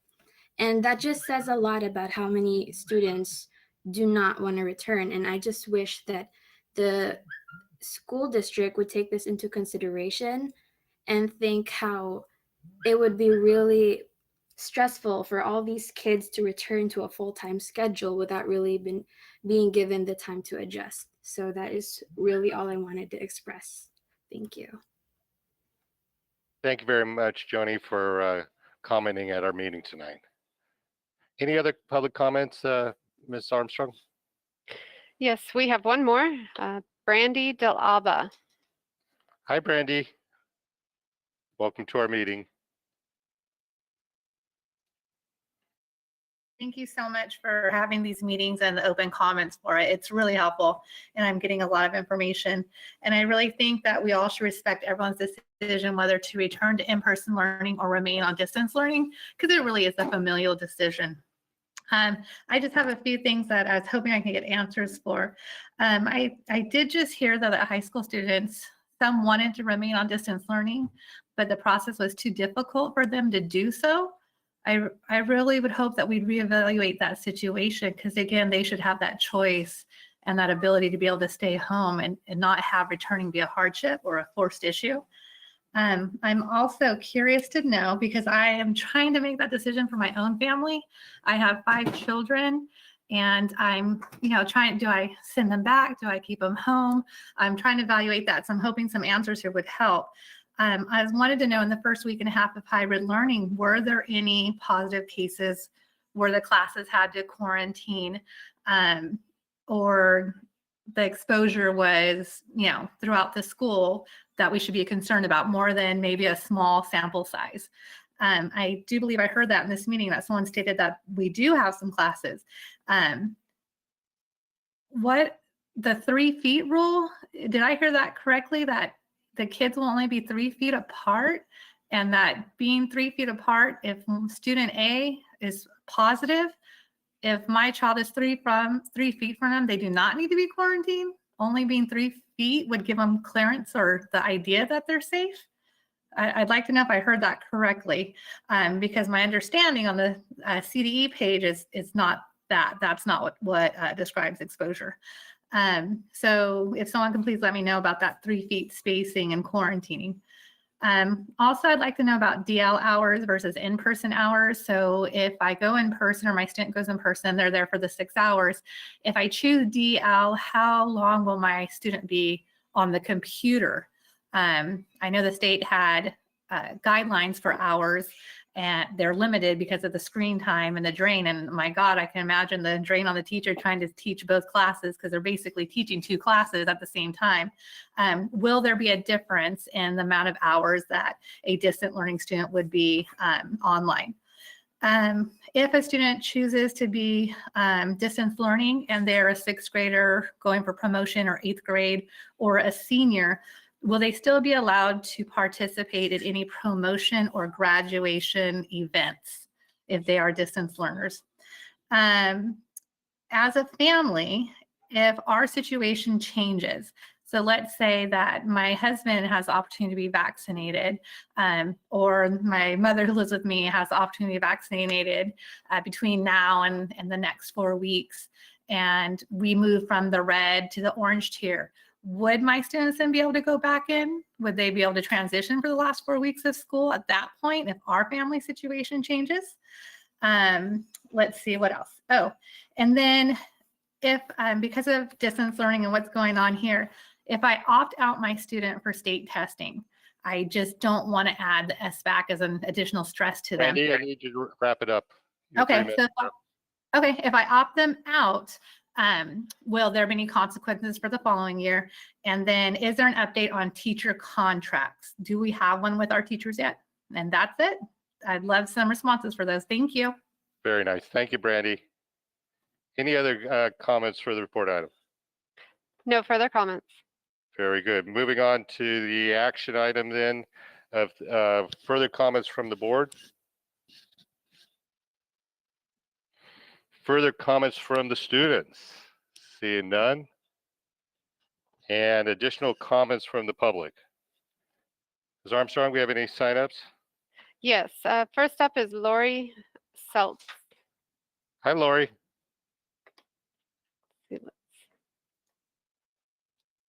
Hello, thank you for the opportunity to speak. Good evening, President Freitas and members of the board. Tonight, I would like to address the return on April 12th. I thought about writing yet again, because I have done so recently, but I have no idea if you ever received anything, any of my correspondence, because I never received confirmation, much less a response. I'm also a little hesitant because I'm well aware when teachers speak, eyes roll, and we fuel the fire of those who do have your ear. I also see what my colleagues have endured recently when they are brave enough to address you.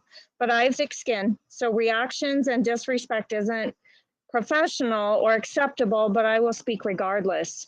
It has remained the goal of all of us to return in-person learning. It is what we were trained to do. However, the lack of thorough planning has fallen on the backs of the people doing the heavy lifting time and time again, the teachers. The issue I would like to address is the absurd expectation that elementary teachers teach both in-person and distant learners. I realize you have sped up the process due to pressure from a parent group. I'm here to speak for all students at all schools. I have 48% of my third graders remaining distant learning, and while one is returning in person, 2 more indicate that they are switching to distant learning. Okay, this is not a judgment or advocacy of either platform, but all of our students deserve a well-planned transition. As a third grade teacher, I'm not a TED Talk. I do not do a lot of synchronous teaching because in person, I teach small groups, guided reading, guided writing, hands-on lesson, and utilize best practices as a National Board Certified Teacher for in-person teaching. I monitor, clarify, reflect, and respond and modify at the moment. When the board was so thrilled the OWL device could just simply stream my class, I was concerned that leadership has no clue how primary instruction works. With full return, full day, the divided attention results in both groups being cheated. Beyond abbreviated Zooms, distant learning children follow a daily schedule and lesson plan in Google Classroom. Both groups get cheated, but my distant learners will get even so much less of me than they do now. At least I can jump online and teach after, right now I can jump online and teach after my in-person students go home to supplement the synchronous Zoom in the morning. Not one of the parents of my school belongs to the group who pushed you so hard for full return. And since no parent in that group cares about the distant learning kids, you don't hear about their needs. None of my parents mounted a recall effort, so you didn't care to interact with them. I do care though, and so do other teachers in this district. We are heartbroken that all of our students will not receive what they deserve. Most California districts planned to have Lori? separate teachers, and I'm almost finished, in distant You got to learners. wrap it up, Lori. This could have been done if you bothered to listen to those of us on the front lines. I'm not even addressing the time it takes to plan and follow up, plan reteaching for all of the distant learning. It's simply impossible. Please consider these students who, for whatever reason, need or choose to remain distant learners. All right, Lori. Deserve to have All our right. best also. Thank you, Lori. Ms. Armstrong, who's next? Next, we have Irene Espinoza. Hi, Irene.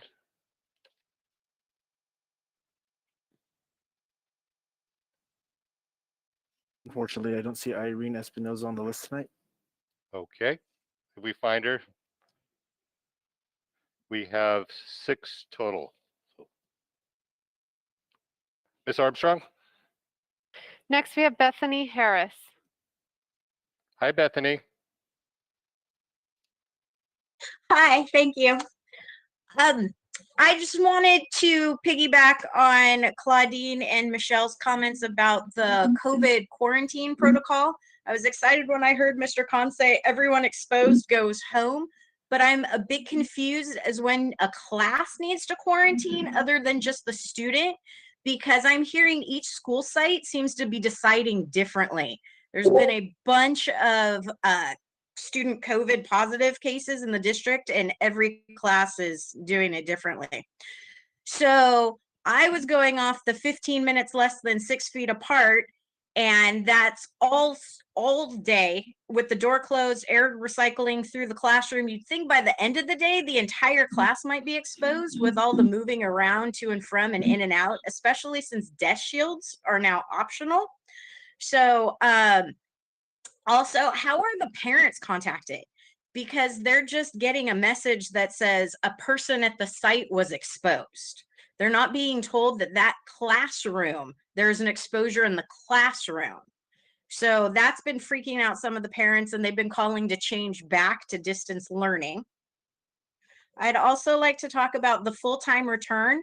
I am so excited to have my students back in class full-time, but I still have 9 out of my 23 students still on distance learning. I really appreciated the hybrid and Wednesdays distance learning to catch up with my distance learners and create the digital assignments. Now that we're back full days next week, I have less time to create the digital assignments and resources for the distance learners and give the check-in support that they might need.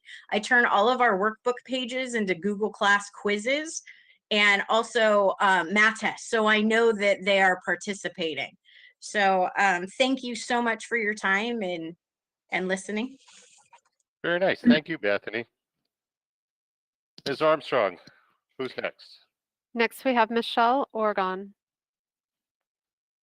Hi, Michelle. Welcome back.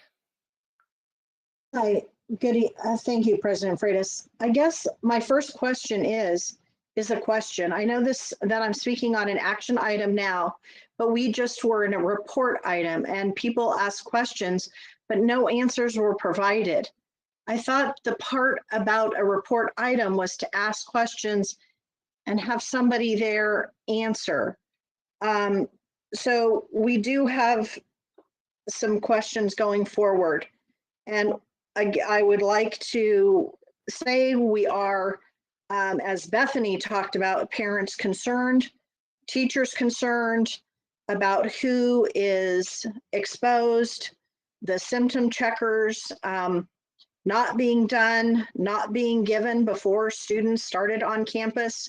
This is what we talked about, a thorough plan and follow through on the safety plan that was listed out. We were sent text messages at 10:45 the other night saying a test was going out, and then it was going to test again, and it's still not ready. We had paper, the screeners were done.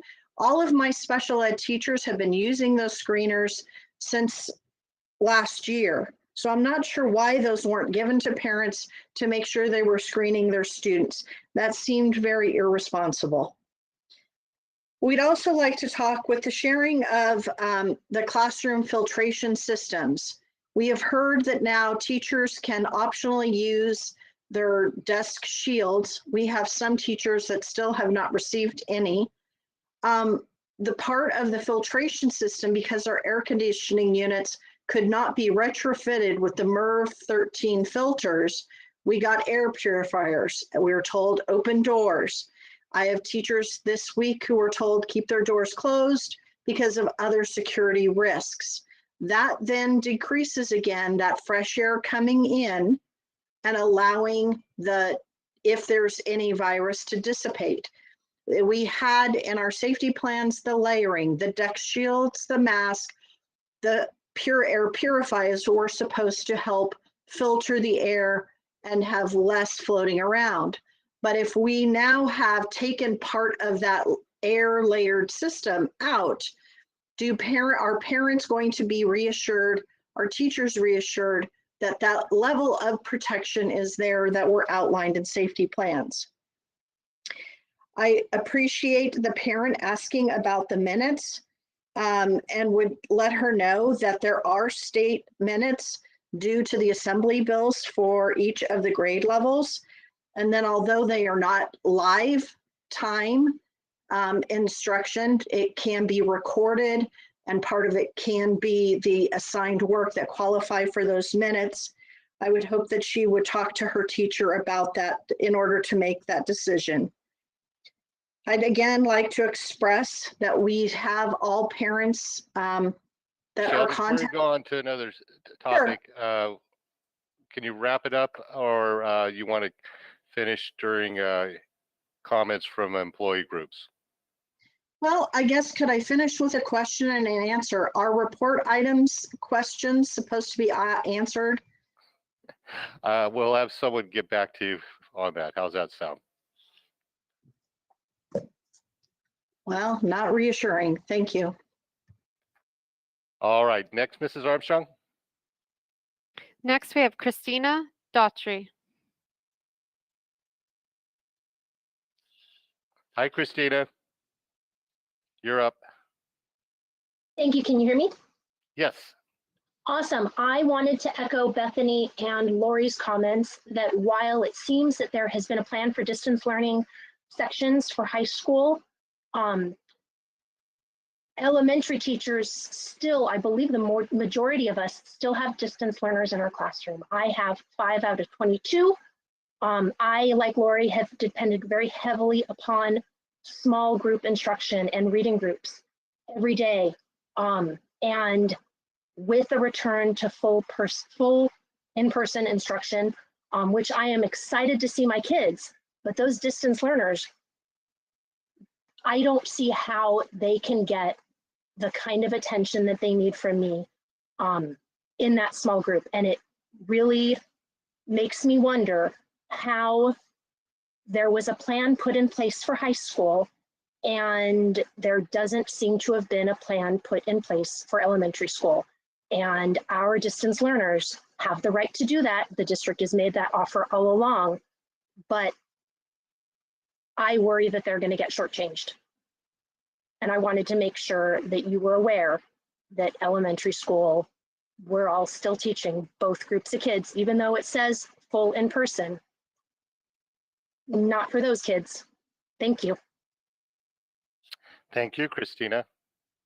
Next, Mrs. Armstrong. Last, we have Bethany Harris. I think I got put on there twice, but thank you for calling me back again. I just want to say also that a lot of the other districts have 1 day a week for their planning for the teachers and to meet up with distant learner check-in. So it would, even though you know we want to come back full time, it would be really great, or maybe make every Wednesday half day for that. Just a thought.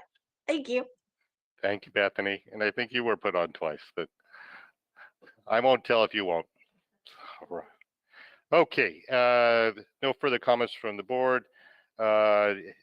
What are the wishes of the board as to the action item? Mr.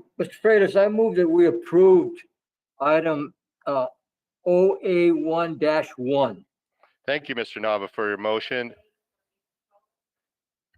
And you are, Mr. Nava, you are specifying that that date will be on April 12th? That's correct. Thank you, sir. Is there a second to Mr. Nava's motion? Thank you, Mr. Neely, for your motion, for your second. Student vote? In favor? Opposed? Ariana? Aye. And Yaksuri? Aye. Go to the board vote. Mr. Knackstead? Aye. Mr. Heberly? Aye. Mr. Neely? Aye. Mr. Nava? Aye. Clerk of the board, Mr. Porter? Aye. Vice President McFarland? Aye. And I vote aye. Motion carries 7-0 to affirm a start date for full in-person instruction of April 12th. Very good. Thank you. Oh. Students, I know you have a big day of distance learning ahead of you tomorrow.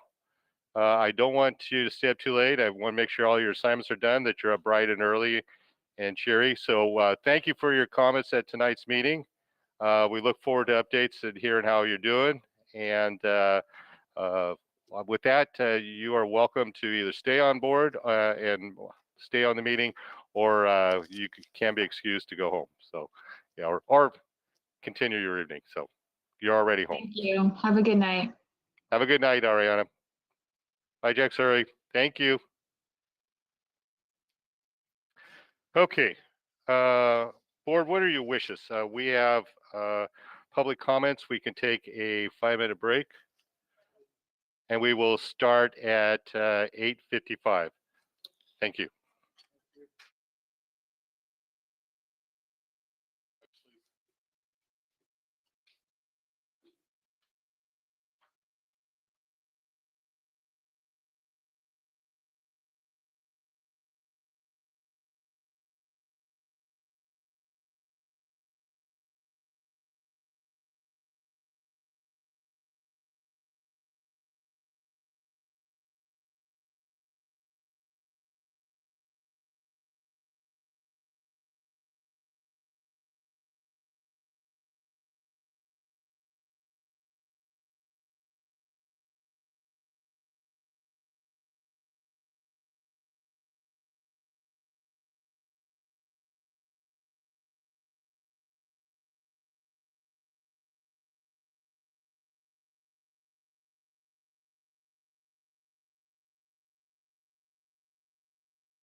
Do it.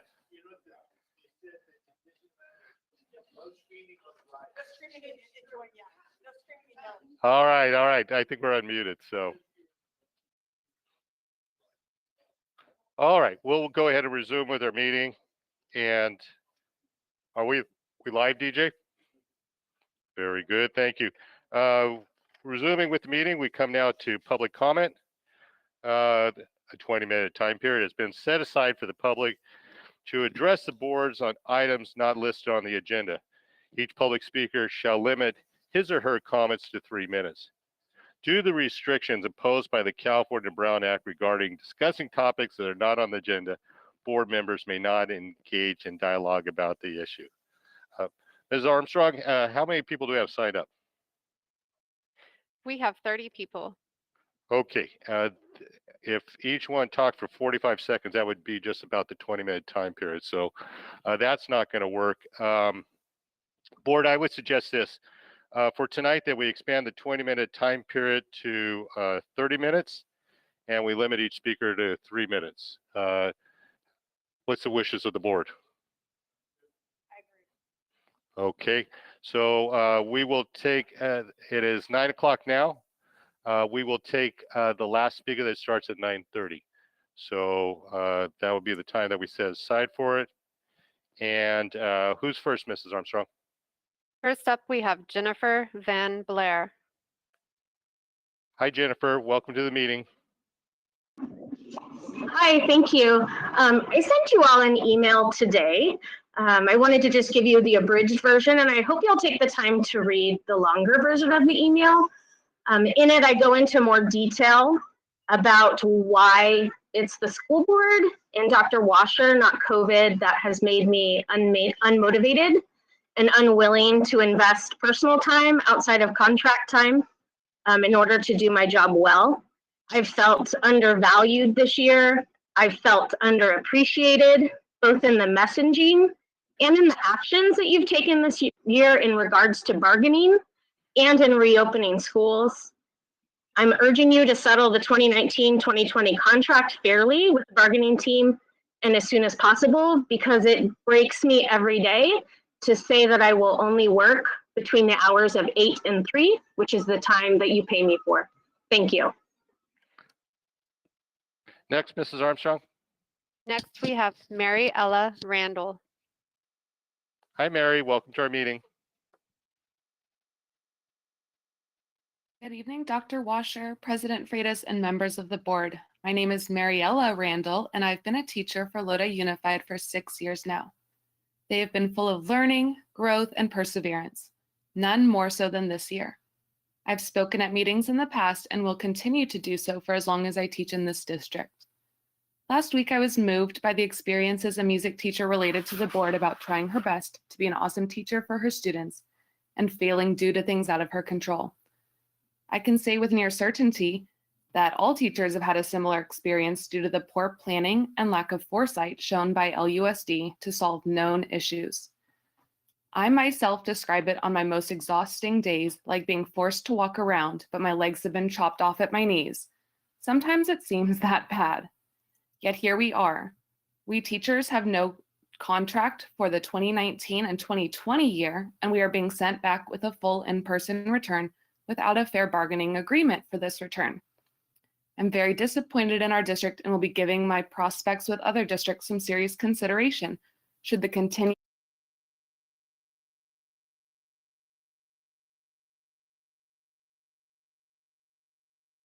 Mariella, you seem to be self-muted.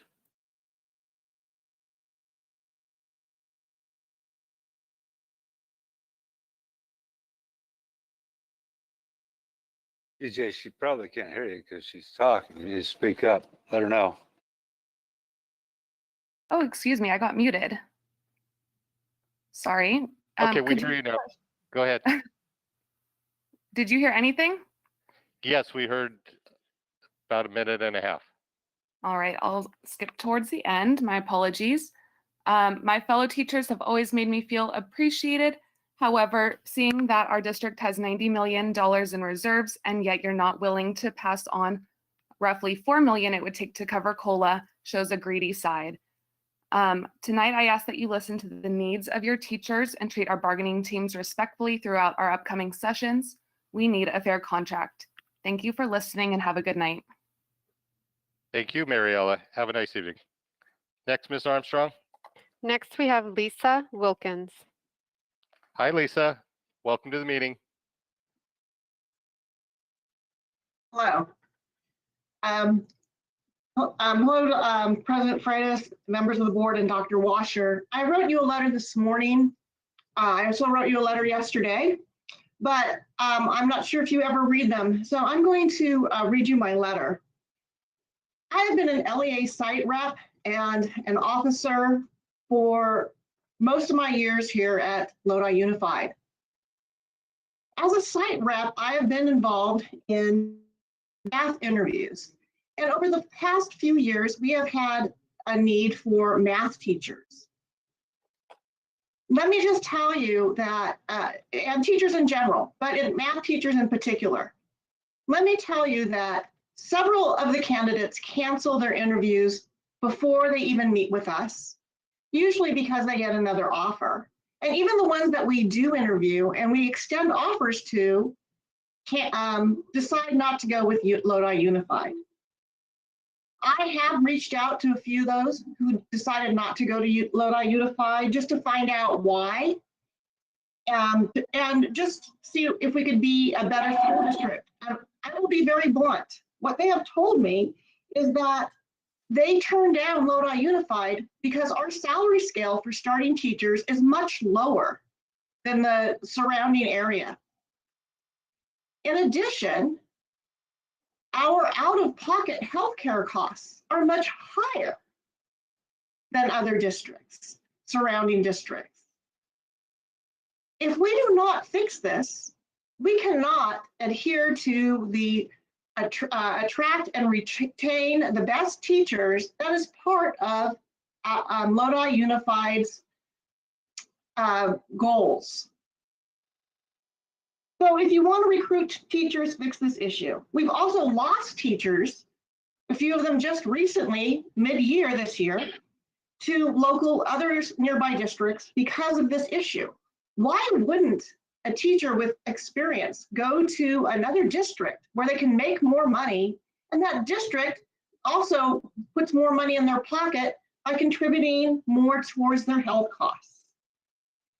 We have an outstanding contract that has not been settled from 2019 and to today. Teachers are still working without a contract. You have $9 million in reserve, $9 million budgeted to attract and retain the best personnel. Giving Lodi teachers COLA would only take about half of that budget line item budget item. So please consider giving teachers a fair contract. Thank you for your time. Thank you, Lisa. Next, Ms. Armstrong. Next, we have Juan Garcia. Hi, Juan. Welcome to our meeting.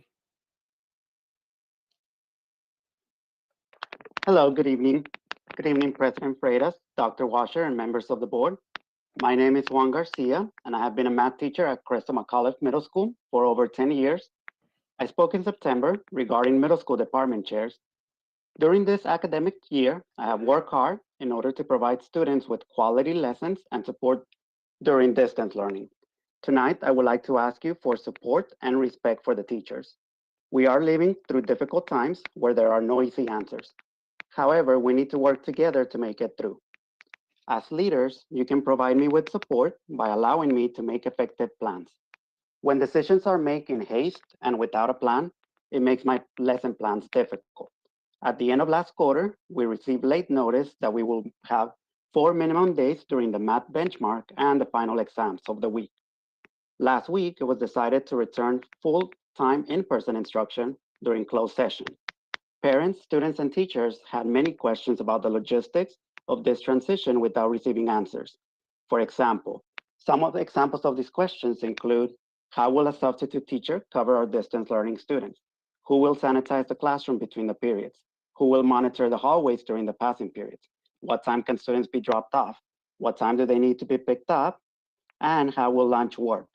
It has been a frustrating week when I am not able to answer parent or student questions. As leaders, you can provide respect by listening to our ideas and concerns. Leaders should provide solutions. You can also provide respect by negotiating in good faith and by providing us with a fair contract and COLA. Finally, you can provide us with respect by compensating middle school department chairs. Middle schools in our district currently don't have department chairs, despite the issue being brought up to the board in several instances. Thank you for your time. Thank you, Juan. Ms. Armstrong, who's next? Next, we have Kathy Yeager. Hi, Kathy. Welcome to our meeting. Hi, thank you for taking my call. Good evening, President Freitas, Dr. Washer, and members of the board. My name is Kathy Yeager, a teacher at Christopher McAuliffe as well. I want to first start by saying that I am very excited about the prospect of returning in person on Monday, April 12th with my students. The reason why I'm reaching out to all of you this evening is it's time. It's just time for the 2019-2020 contract to be done. Please advise your representatives to go into the bargaining meeting on Thursday with a fair contract, one that shows the teachers respect and COLA that we deserve. I have been working in this district for a long time, and I still do not understand why every time it comes to reaching agreements over our contracts, it seems as if there is a fight. And I just don't understand why that has to be that way. I do not understand why an email was sent out to all families during the board meeting last Tuesday regarding our return to school 5 days a week, when I, as an employee, received an email regarding this information at 3:11 today. It is very disrespectful and extremely dismissive. I do not understand why the COLA money that was received from the state has not been passed on to the district employees. I do not understand why the district brags about all the reserves that you are all sitting on when it is the employees that are Lodi Unified. I do not understand how you can expect to hire and retain the best and brightest teachers with, as I see it, this mess. As a TIP mentor over many years, how do I help the district retain these good teachers when they are so concerned as to how the district's beginning salary is not even enough for them to be able to live on their own? Oh, and they are frozen in the pay schedule for 3 years unless they move over with units. Or what are they seeing in their email inboxes regarding our contracts? They have many questions that I must admit it's getting harder to be bringing a positive slant to. I do not understand as a former middle school department chair as to how there are no stipends for this position, and it has been brought to your attention at just about every board meeting for well over a year now. Please do the right thing and give your employees fair contracts. Thank you for your time. Very good. Thank you, Kathy. Ms. Armstrong, who's next? Next, we have Maria Smith. Hi, Maria. Welcome to our meeting. Hello, can you hear me? Yes, loud and clear. Thank you. Good evening, Dr. Washer, President Freitas, and board members. My name is Maria Smith, and I teach at John Muir Elementary. I want to begin by saying that although we started off a bit shaky last week with technology not working quite right when we started the hybrid model, this week things are going much smoother. In addition, I am overjoyed seeing many of my students face to face. Their enthusiasm and love for learning is something that I have greatly missed during all distance learning. I'd also like to thank Mr. Porter. Last week, I sent all board members and Dr. Washer an email letting you know about my frustrating experiences with the technology, and he was the only one who responded. The acknowledgement and understanding since last week there were technical difficulties during your board meeting was greatly appreciated. That being said, I am here to ask that you come to mediation on April 8th and do the right thing. The district will receive approximately $119 million in COVID relief funding. Some of the federal COVID-19 money the district has received or will receive can be used for salaries. As you have heard over the last 12 months of board meetings, teachers have been working harder than ever. As we pivot yet again and get ready to go back to campus 5 days a week for full days, please acknowledge our work and say thank you by resolving our 2019-2020 contract and give us COLA, which we deserve. Thank you for your time. Thank you, Maria. Ms. Armstrong, who's next? Next is Bethany Harris.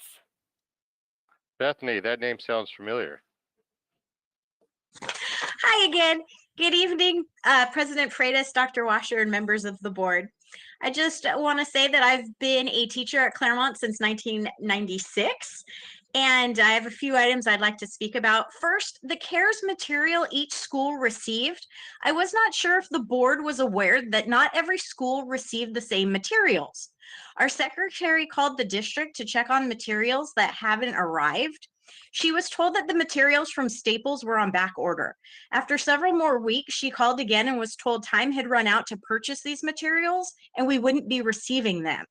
Our Title I elementary school did not receive dry erase boards, large glue sticks, kid scissors, dry erase erasers, watercolors, rulers, erasers, crayons, and plastic bins. Other elementary schools received these items. How is that equitable?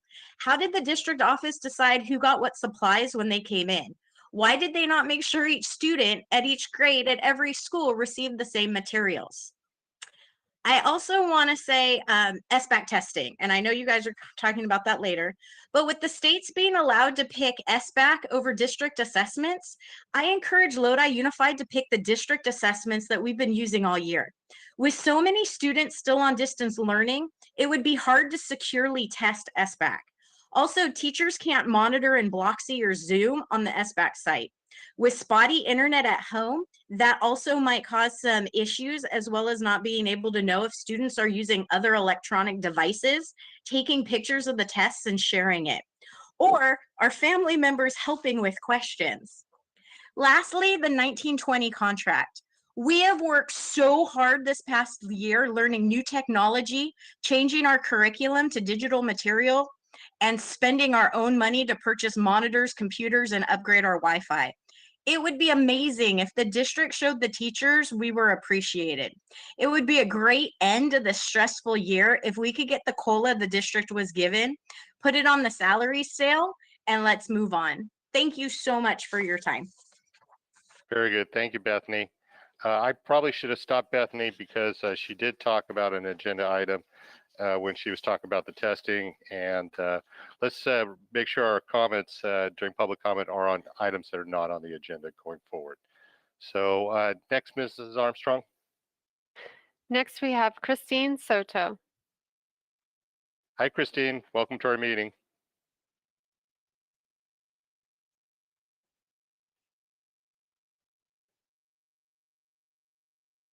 Christine, we're having some trouble hearing you.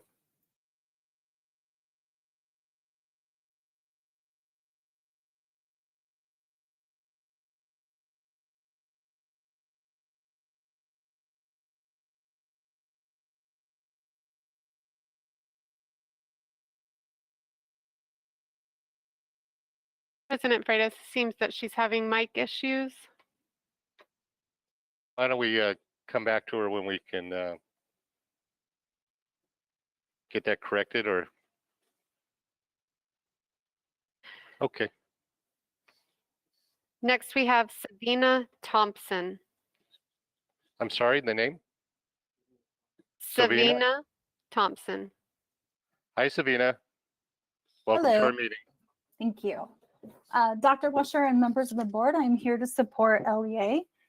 This is my 14th year with Lodi Unified.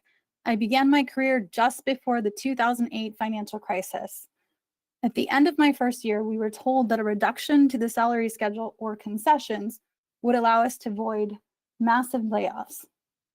The kind-hearted teachers of Lodi USD ratified a pay cut that would last for many years to come. While I watched other districts restore their salary schedules with double digits salary schedule increases, LUSD only saw meager changes to the salary schedule. When my colleagues at other districts asked, "Why do you stay with Lodi Unified?" I always responded, "It is the community that I love and want to be a part of. Don't worry, we will catch up." Boy, was I wrong. From financial crisis to pandemic during my whole career with LUSD, I've felt underappreciated and underpaid. I just cannot understand why you would treat your teachers this way. What does LUSD have to gain by keeping our COLA except a drop in morale and an inability to compete with other districts for highly qualified teachers? With all the crazy instability of this year, I would hate to end the year still feeling overworked and underappreciated. So if you truly care about the social, emotional well-being of your students, you would make it a priority to care for your teachers. Improving teacher working conditions is improving student learning conditions. Please come to the table to negotiate with Leah. You have the money, please invest in today's students. I'd actually like to read some comments from some new teachers to the district that we can't simply afford to lose. So members of the board, as a teacher in my career, I would like to express how grateful I am for my colleagues. This support and collaboration that they have provided has been beyond compare and has been a major factor in reducing my stress and maintaining my sanity in a year full of changes and uncertainty. That being said, it is disheartening that a district with such amazing teachers does not feel the need to invest in them. Money has been spent on Chromebooks, Promethean boards, OWLs, supplies, and the list goes on. Are these tools helpful and am I grateful to have access to them? Absolutely. But I ask you, are they responsible for teaching students? Do these things provide the classroom environment or social emotional learning for our students? Is it a Chromebook that makes a connection with the students and checks in on them to make sure they're doing all right? The answer to all those questions is no. It is the teachers. Investing in your teachers and it is an investment in your students. Paying your teachers COLA they deserve will help with the teacher retention you claim to desire. One more comment. Please consider the cost of living increases in the area when considering salary schedules. I'm currently looking to buy a home. All right, It's not Sabina, that's affordable. 3 minutes. We have a lot of people waiting, so I'm sorry, but I have to cut you off. You're welcome to email the board any additional comments, and that goes for anyone who doesn't get to speak during public comment tonight. But I am sorry, we do have to move on. Next, Ms. Armstrong. Next, we have Elizabeth Ng. Hi, Elizabeth. Hello. Thank you for allowing me to speak tonight. I also would like to address the situation with our salary and benefits for the teachers. Personally, I began with Lodi Unified in 2013. I've taught many students that you have all had contact with. I've taught some of your children. I've worked with Science Olympiad. I have given countless hours on weekends for free tutorials to make sure that AP students could pass their exams, spent evenings and weekends writing letters of recommendation, doing last minute letters of recommendation so that students could receive scholarships. Then last minute panic session so that students could get their applications into college when they had forgotten that they hadn't submitted that last letter of rec. I have literally written and submitted letters of recommendation while on the road during vacation from my cell phone in a minivan full of my own children. I say all of that to put it in perspective when I say that I am now having to decide between the students that I love so dearly and have worked so hard to support and my own children's financial future. I have 3 children, one of whom is in college and 2 of whom are in high school. All 3 will attend college. Were I to drive simply 1 district over from Lodi Unified, I would make $8,000 per year more. In addition, my benefits, my health insurance through Kaiser alone would cost me about $8,000 per year less out of pocket.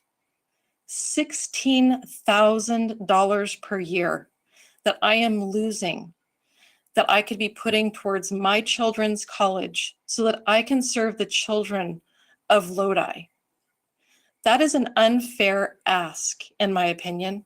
And that's not what I signed up for when I originally started with this district. At that point in time, our salary and benefits were comparable to surrounding districts. But at this point, I feel underappreciated, undercompensated, and frankly disrespected. And when it comes down to my own children and their future, I have to consider that fact, as do all of the teachers in Lodi. So I'm asking you to consider this. Would you willingly put everyone else ahead of your own children every day, or would you drive 15 minutes extra so that your own children could attend the universities that you write the recommendations for other children to attend? Because that is the choice that we are having to make currently. In Thank addition, you, Elizabeth. That's your 3 minutes, and I apologize. I have to cut in because we have so many people that are waiting. But thank you for your comments. Next, Ms. Armstrong. Next, we have Ann Swahila Garcia. That's not Ann Swahila. It's Ann Suela Garcia. Hi, Ann. Welcome to the meeting. Hi, thank you, Mr. Freitas, for fixing that. Can you hear me? Loud and clear. Great. Hi, Mr. Heberly, Ms. McFarland, Mr. Porter, Mr. Neely, Mr. Nava, Mr. Kanasdak. I just want to make sure that you're hearing me because I know it's late. There's so many things I could talk about. Sending my kid to college, having to make choices that we can't afford. The $35 HDMI cable I'm paying with my own money so my computer setup works in my classroom, but I'm not going to do that. I wasn't going to talk tonight, but there were two things that came up today that after 31 years, every 3 years, we go through this contract negotiation, and I realized that I'm in a really dysfunctional relationship with my employer, and it's really frustrating. But two things came to my attention today. One, I got the email about summer school. I don't know when it came across, but I found it today. And the rates for summer school for elementary school is less than what a teacher could make tutoring one student in an hour. So I don't think you're going to get the 72 or 74 students that you need. So you're not going to be able to recruit teachers for summer school because it's not enough money to take time out of my summer or other teacher summer.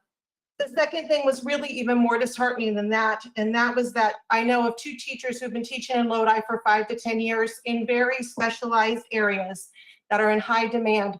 They're going to be leaving Lodi at the end of the year. We've trained them. We've brought them here as brand new teachers, and they're leaving. Why?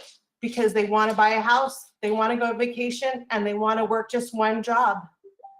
And so they're leaving.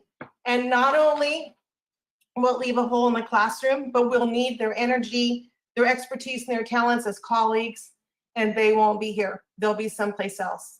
Please, if you can hear anything that we're saying, we deserve a fair contract. We're not asking for more than we deserve. Please do the right thing and end this and make Lodi not the embarrassing situation that it is when people look at the salary scale.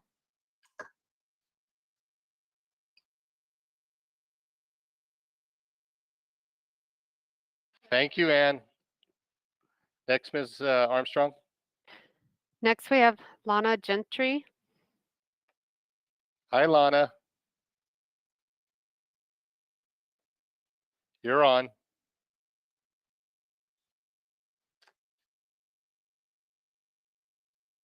Hi, Lana, you seem to be self-muted, so if you could please unmute.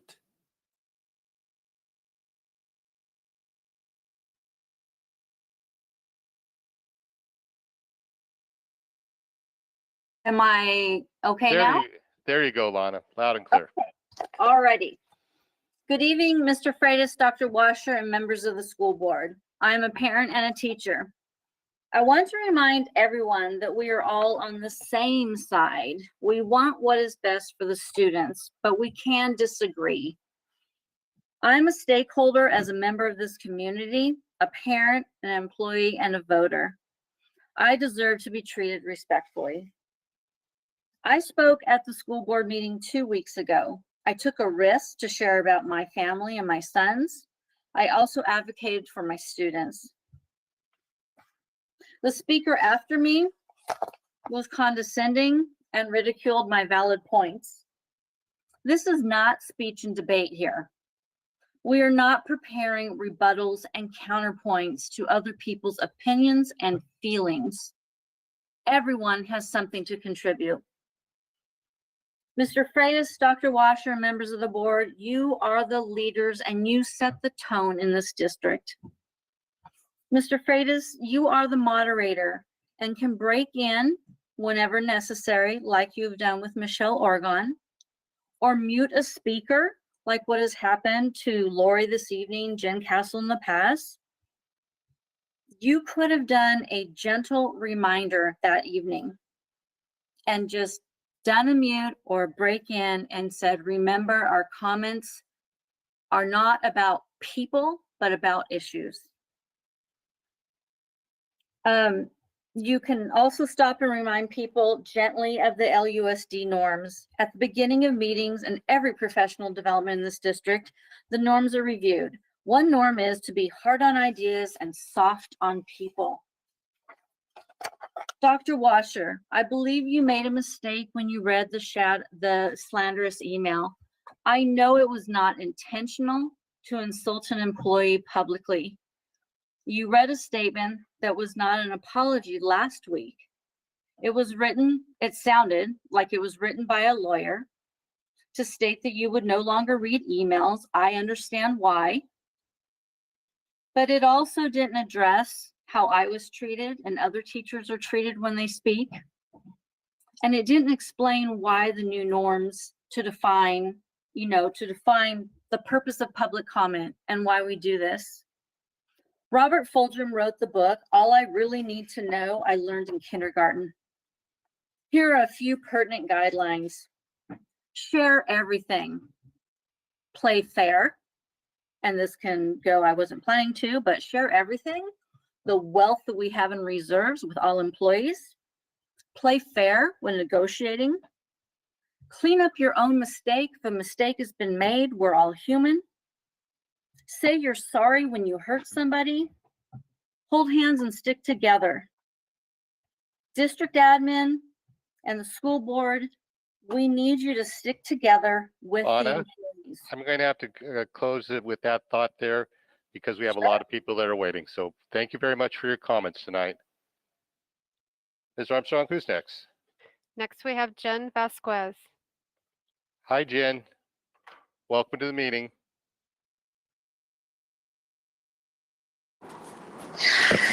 Good evening, Dr. Freitas and members of the board. I myself am a teacher in Lodi Unified as well. I teach at Ansel Adams, and I've been following the board meetings very closely this year. I want to echo some concerns that I have that were previously stated as well. Earlier, I heard Mr. Nava ask Dr. Washer if parents receive information first.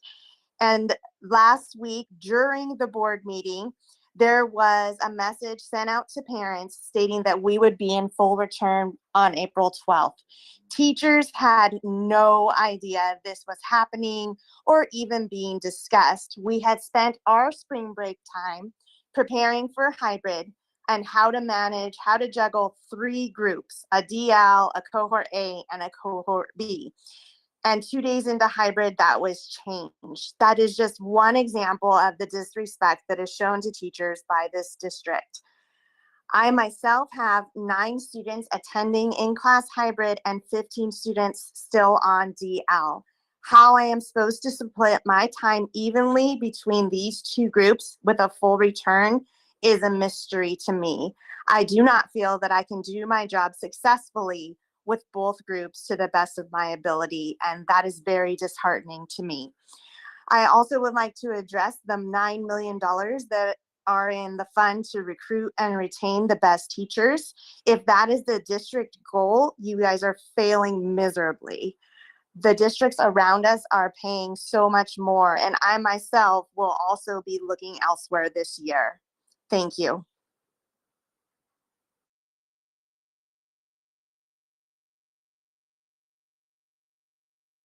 Thank you, Jen. Like we said, we would take one more speaker after 9:30. So Ms. Armstrong, who's our last speaker?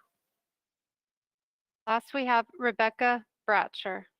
Hi, Rebecca. You're on.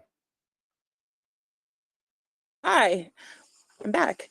I'm here for a second time to discuss the fact that we're still out of contract.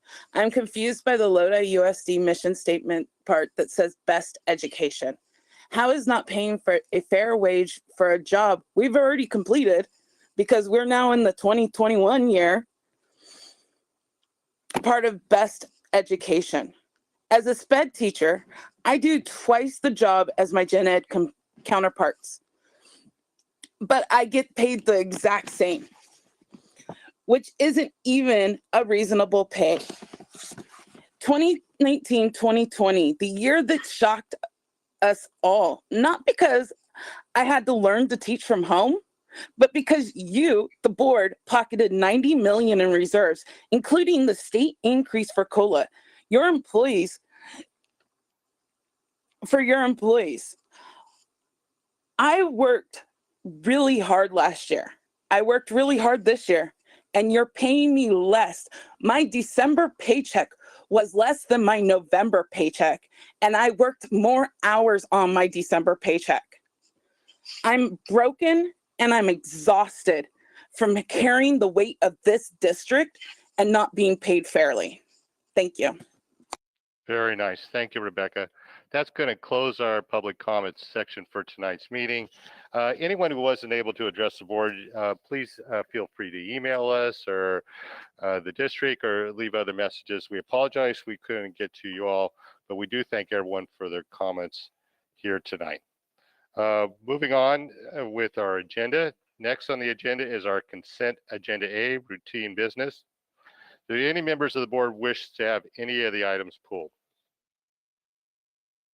Does anybody from the public wish to have any of the items pulled? Yes, I have two. Yes. First up is item A2 and item A4.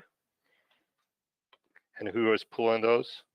A2 is Yvonne Bach and A4 is Randy Cordovez. Very good. Do I have what are the board's wishes? Second. All right. Thank you, Mr. Neely, for your motion for the remaining consent agenda A items. Thank you, Mr. Nava, for your second. We'll go ahead. And do we skip public comments? No, we've already had public comments as to the items that are pulled. So we'll go ahead with the vote. Mr. Knackstead? Aye. Mr. Heberly? Aye. Mr. Neely? Aye. Mr. Nava? Aye. Clerk Porter? Aye. Vice President McFarland? Aye. And I vote aye. Remaining consent agenda A items pass 7-0. On the contracts list, we have the item was pulled.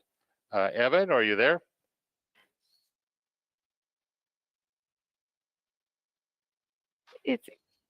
It's Yvonne Bach.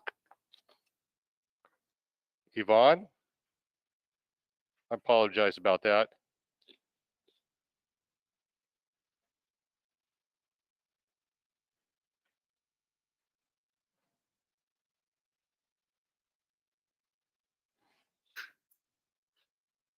I do not see an Yvonne Bach in the list tonight.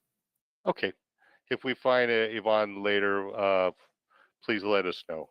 But as to item A2, can I have a motion, please? Mr. Chairman, I move we approve item A2 on the routine agenda A. Thank you, Mr. Nava, for your motion. Thank you, Mr. Porter, for your second. We'll go ahead with the vote. Mr. Knackstead? Aye. Mr. Heberly? Aye. Mr. Neely? Aye. Mr. Nava? Aye. Clerk Porter? Aye. Vice President McFarland? Aye. And I vote aye. Item A2 passes 7-0. Item A4, we have Randy. Is Randy our CSEA rep? Welcome, Randy. Hi, can you hear me? Loud and clear, Randy. Good evening, President Freitas, board member, Superintendent Washer. My name is Randy Cordovez, and I am the president of California School Association, representing nearly 1,500 classified employees in the district. Tonight, I want to speak about the proposal to increase the hours of all school bus drivers to 8 hours per day, 182 days per year. We appreciate the district keeping us employed through the epidemic, and we have proudly served in many departments besides our own. From technology to custodial to food services and clerical, we did our part making sure that the mission to serve students and their families continued no matter how much the virus spread in our community. The past year has been very difficult for many of the members. Hello? Yes, we hear you, Randy, Oh. loud and clear. Sorry, because you guys disappeared. Well, anyways, for the past for the past year has been very difficult for many of the members I represent, including school bus drivers. We appreciate the proposed increase in hours for school bus drivers, but this increase does not address underlying reasons that school bus drivers are difficult to recruit and retain in the district. Most of us work other part-time jobs because we cannot afford to pay our rent, health insurance, and bills, even though we work daily in the district. Most of us at least 200 days per year when we count working extended school year. We, when comparing like size district, our wages and benefits are not competitive at all. Stockton Unified, for instance, compensates school bus drivers $3,300 to $4,000 per month, plus paid Social Security benefits, 6% of salary, medical insurance benefits at $1,700 per month, an employer-paid dental benefit of $1,500 in coverage per year. Lodi, on the other hand, compensates our school bus drivers $3,151 to $3,820 per month, but only $673 per month for medical, dental, and visions benefits altogether. This is why most of us opt out of taking medical insurance. I checked the Stockton Unified Ed Join website today, and unlike our district, there is no continuous filing for school bus drivers. No wonder when their wages are 10% higher and their fringe benefits over 3 times higher than Lodi Unified. As you know, we are currently in bargaining, and I'm not here to bargain with you, only to provide you information as to why employees and prospective employees do not find our district an attractive place to spend a career. You might want to consider becoming competitive if the district wishes to continue to provide high-quality transportation services in the coming years. Thank you. Thank you, Randy. And we look forward Move to your comments. Approve. Motion from the board. We have Mr. Neely for a motion on A4 and second from Mr. Heberly. Thank you, Mr. Heberly, for your second. We'll go ahead with the vote. Mr. Knackstead? Aye. Mr. Heberly? Aye. Mr. Neely? Aye. Mr. Nava? Aye. Clerk Porter? Aye. Vice President McFarland? Aye. And I vote aye. Motion carries 7-0. Moving on to personnel matters. Mr. Chairman, I move we approve personnel matters. I think Mr. McKilligan's not here. I don't think we can do them. I'm substituting for him today. Yeah. Mr. McKillian is here if you'd like to ask him anything. Here. Actually, this is probably one of the smaller personnel matters lists that I've ever seen. So, Mr. Freitas, routine personnel matters are presented for your consideration. you know, There you go. Mr. Okay, Mike. McKilligan, now my night is complete. So you don't know how happy that makes me. So thank you so much for that. Thank you, Mr. Nava, for your motion. Can I have a second, please? Thank you. Thank you, Ms. McFarland, for your second. And public comment? Public comment is Luke Vang. Hi, Luke. Welcome to our meeting.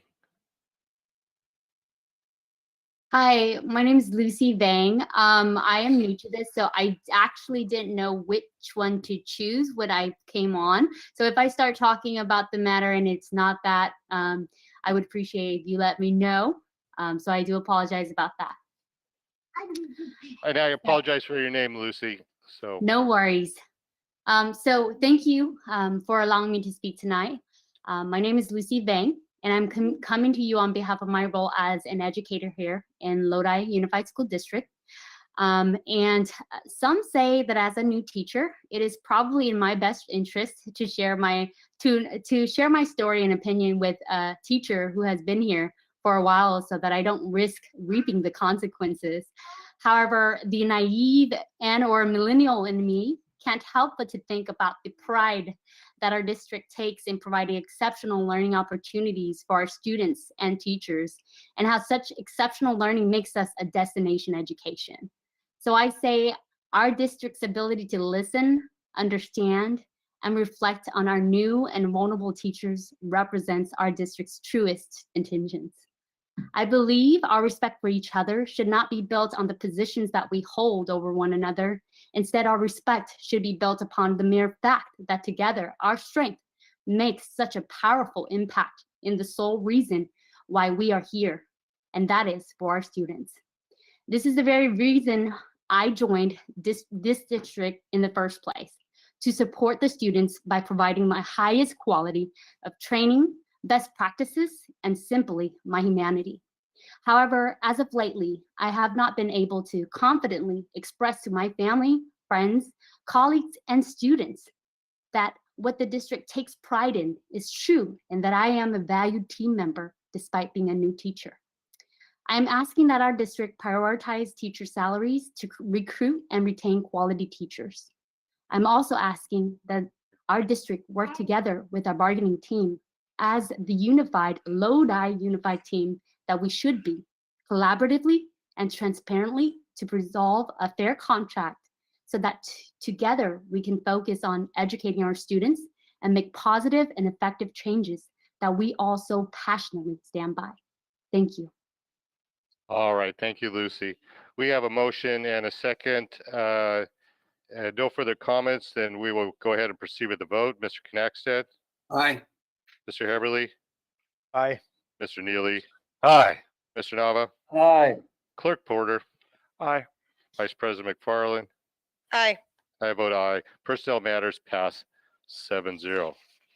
Our last item, report item that we have tonight is state testing requirements from Dr. Sali and Dr. Washer.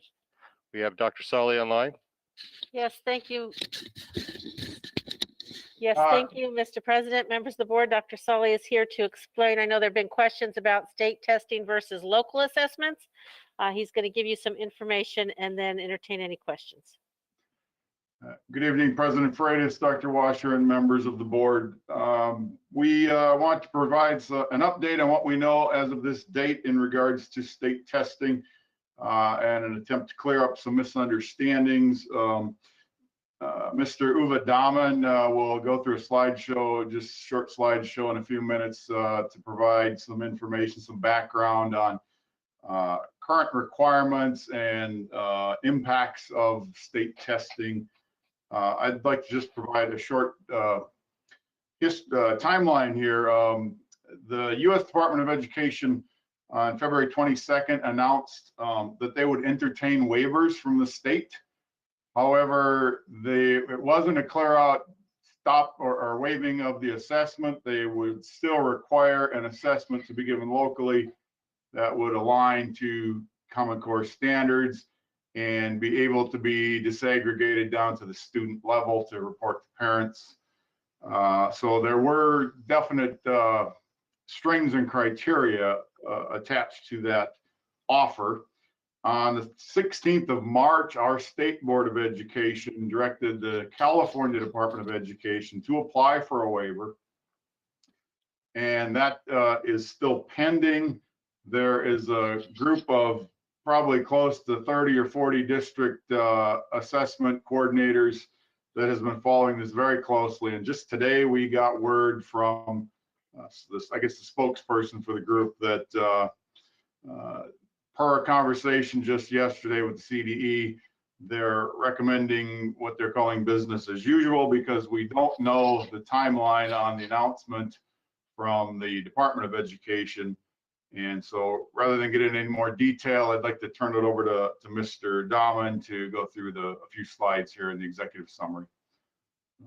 Uvar, are you with us?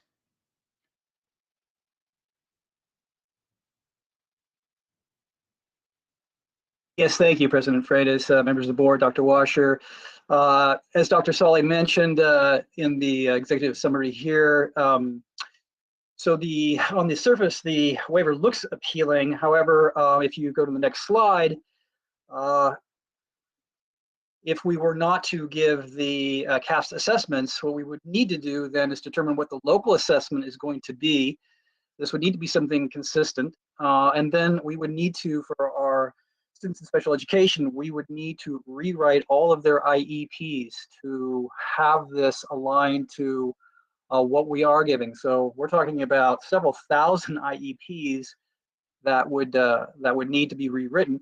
And we still haven't applied, the waiver still has not been submitted. And there would be a time period that we would need to wait several weeks likely before we would hear back from the U.S. Department of Education. So that really puts the sites with their backs up against the wall. The other issue is that with our 11th graders, the CASP is used to for the early assessment program. So that's information that would go to the colleges and provide, allow them to provide information back to the student to say, well, okay, you're ready to, after graduation, you're ready to enter the system, or you need in your senior year to do some remedial work. So that information, they would have to come up with a different way. They've suggested possibly doing GPA and some other things, but this really isn't nearly as helpful as the information they would get from the 11th grade SBAC assessment that would give them that information. So that we would not be able to provide that information to our juniors. Also, the CASP is used for seal of biliteracy. It's also used as determining the Golden State Seal of Merit Diploma. And the next slide, please. So the other issue that we're running into is for our 11th graders for math, we don't have a we don't have a single math assessment that we could give to them, because the 11th graders could be in a variety of different math courses, high school math, integrated 1, 2, or 3, or what have you. So there is not a single local assessment that we even have for our 11th graders for math.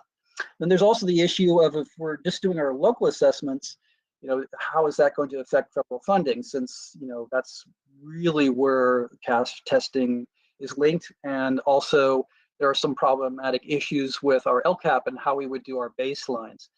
And so just given the short timeline, given all the work that would have to be done on behalf of the students for special ed, the information that we'd not be giving that we would normally giving to our juniors, and it really just doesn't make sense to try to do something locally. Again, and that's assuming that the waiver would even be approved or that we would get it in time. And also to mention, the CAST test was reduced, the multiple choice section of CAST was reduced in half.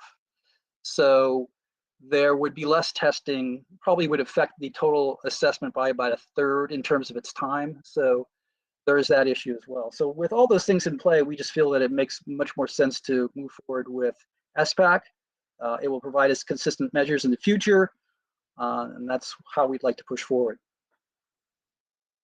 And then we have the slides after this provide more information, detail in terms of what the waiver is entailed, and some of the communication from the County Office of Education for your information.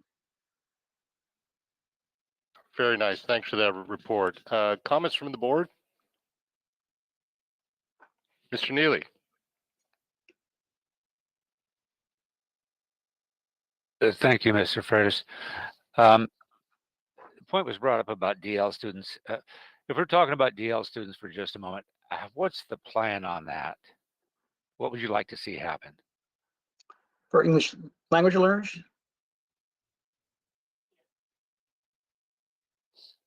I'm sorry? Distance learning, DL. Oh, I'm sorry, my apologies.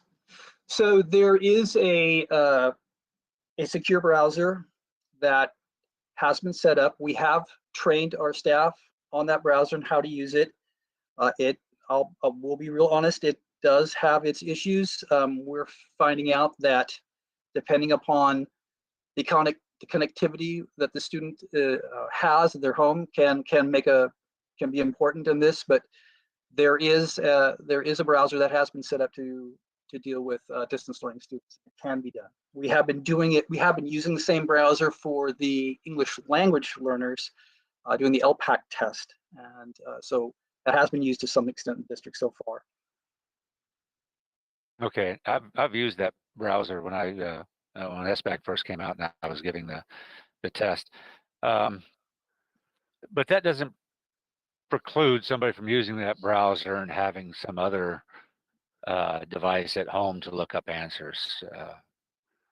Are you concerned about that at all? Obviously, that's a concern. The secure browser, this is a new browser that's been developed that blocks the student from accessing other sites while they're taking the test. However, that doesn't prevent the student from having a phone nearby, or even potentially getting help from their parents. So there are instructions and there are procedures that we've been talking about, but you can only take it so far. Okay, that's the only questions I have. Thank you. Thank you, Mr. Neely. Other questions from the board? Comments from the public? Seeing no more questions from the board. Ms. Armstrong? Yes, we have one. Michelle Orgon. Hi, Michelle. You're on. Thanks, Michelle. Thank you, President Fritz. I think I understand Mr. Neely's question, which is a question that we have regarding the DL. So if the student is signed up for distant learning, they will be taking this secure test at home? They would be taking the test through it's called the secure browser. It's a specific browser that it was designed to facilitate the use of giving the CASP test remotely. So will the teacher need to be monitoring while this is going on, like through, I forget the app, that they can watch what's on their computer screen? Are you talking about Bloxy? I think that may be it. Will they need to be doing that will all of their students be taking it at the same time, and will they be needing to supervise the test that's going on at home at the same time in class? Those are great questions. So the secure browser allows for a two-way camera. So it allows the teacher to monitor the student while they're taking the exam. Also, it allows them to monitor the progress as well. So it's really the main feature is the camera, allowing that two-way interaction. Students can raise their hand and ask and submit a question, and then they can. There's interaction that can take place through that secure browser. In terms of how monitoring the student via the secure browser versus whether they are testing with in-person students, we are recommending that they do not test the entire class at the same time using that browser, because there's only so many students that you can monitor at one time. So there are recommendations to do that, really to keep it 10 or under. The other issue, this does complicate issues, is if the teacher is going to be giving the test to students both in person and remotely. We are really not making recommendations or dictating to sites how teachers do this. We feel it's best left up to them how they're going to be monitoring that. So we anticipate that they may do this in several different ways, have a session where they're just working with their in-person students and then giving it in a separate session later or on a different day for their students who are on distance learning. So if I understand correctly, if I'm a classroom teacher, I could be giving the test to my students, they're live in person, and I would be expected to give my DL students that SBAC test at another time.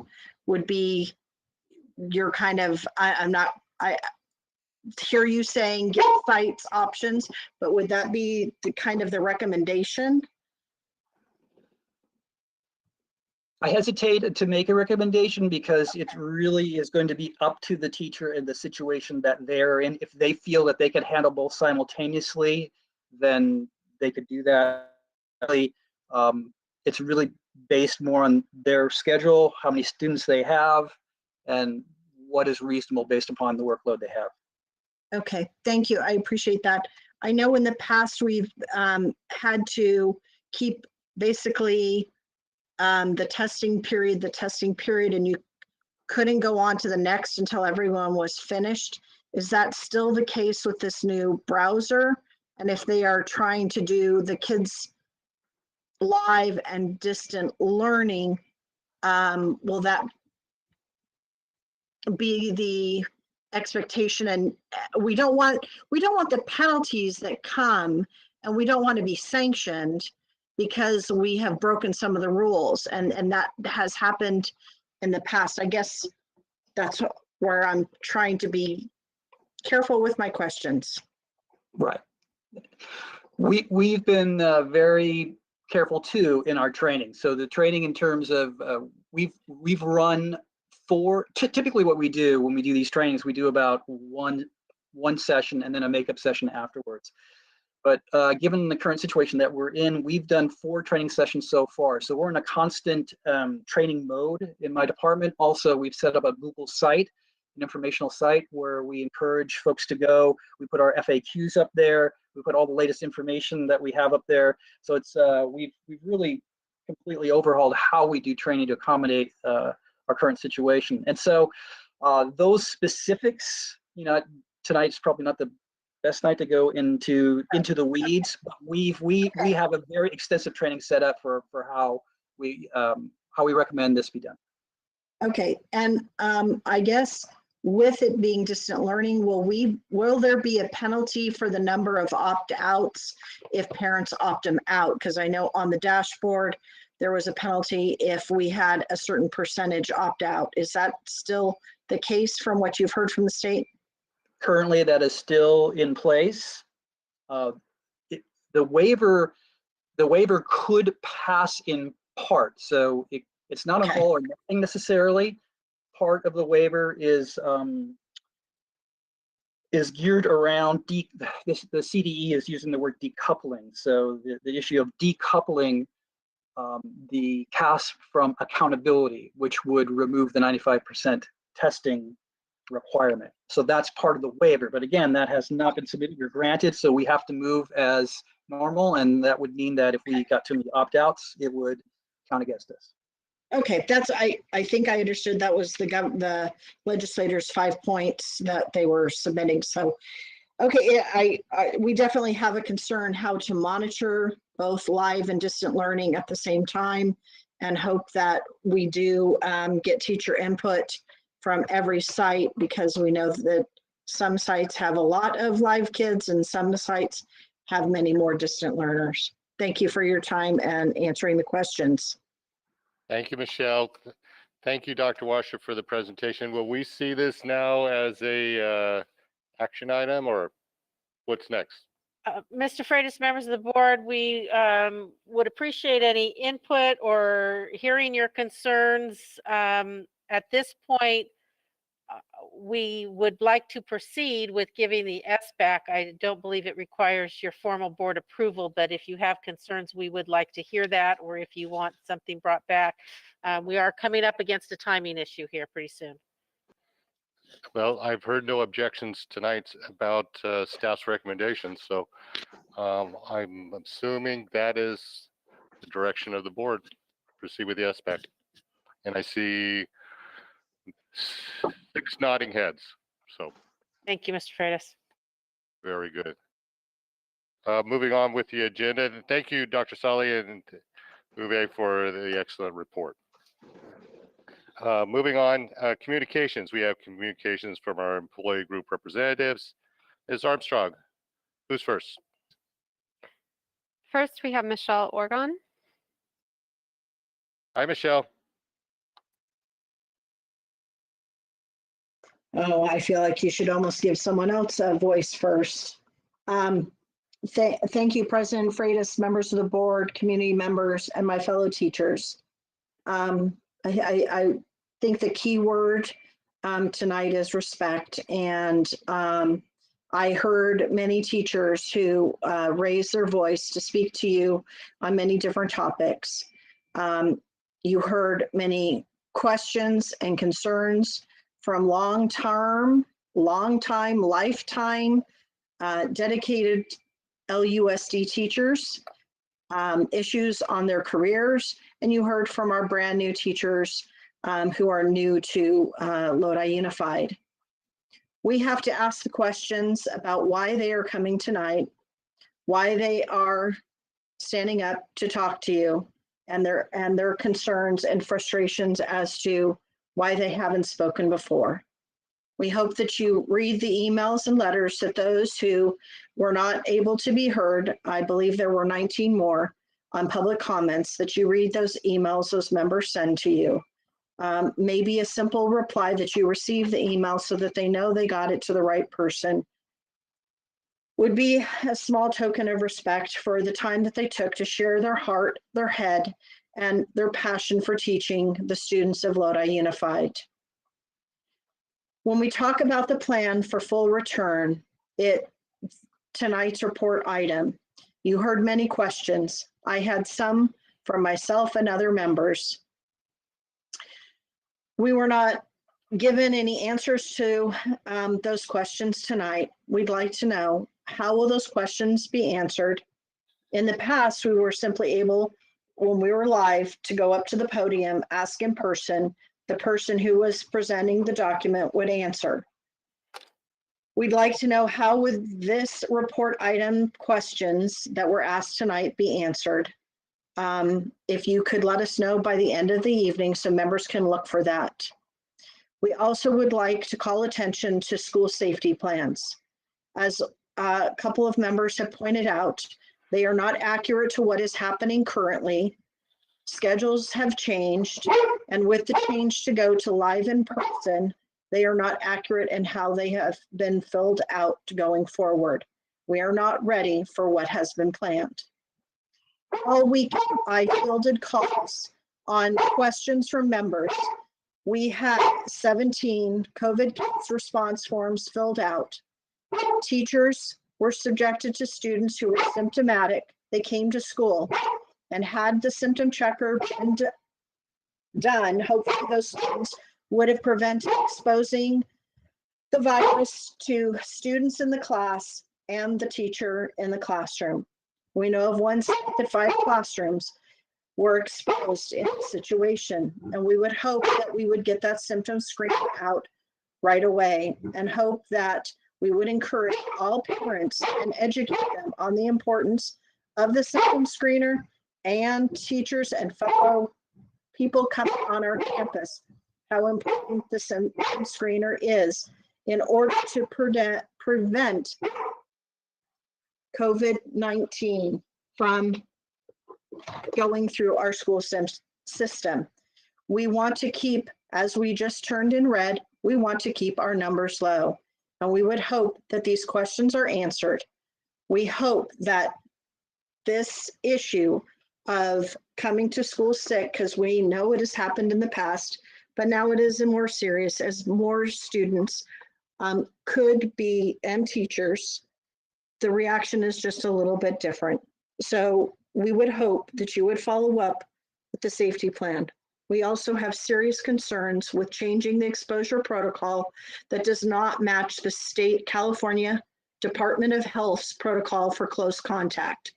We hope that there is better education for our principals as they are working very closely. And I have heard from teachers that their administrators are struggling to answer the questions they have. So it is vitally important that our administrators also understand the answers to the questions, that we work together so that we keep our district safe, healthy, and there to learn. I ask you, in going forward with negotiations, as I spoke before closed session, with regards to full return tomorrow in negotiations and with our mediator on Thursday. We hope that we can come to a fair contract for all members so that we can keep the dedicated professionals you have working with students every day, working for Lodi Unified. Thank you for your time, and I would hope that at some point in time we recognize and also issue apologies to those members that were affected by the comments 2 weeks ago. Thank you. Very good. Thank you, Michelle. Other comments from employee representative groups? Ms. Armstrong?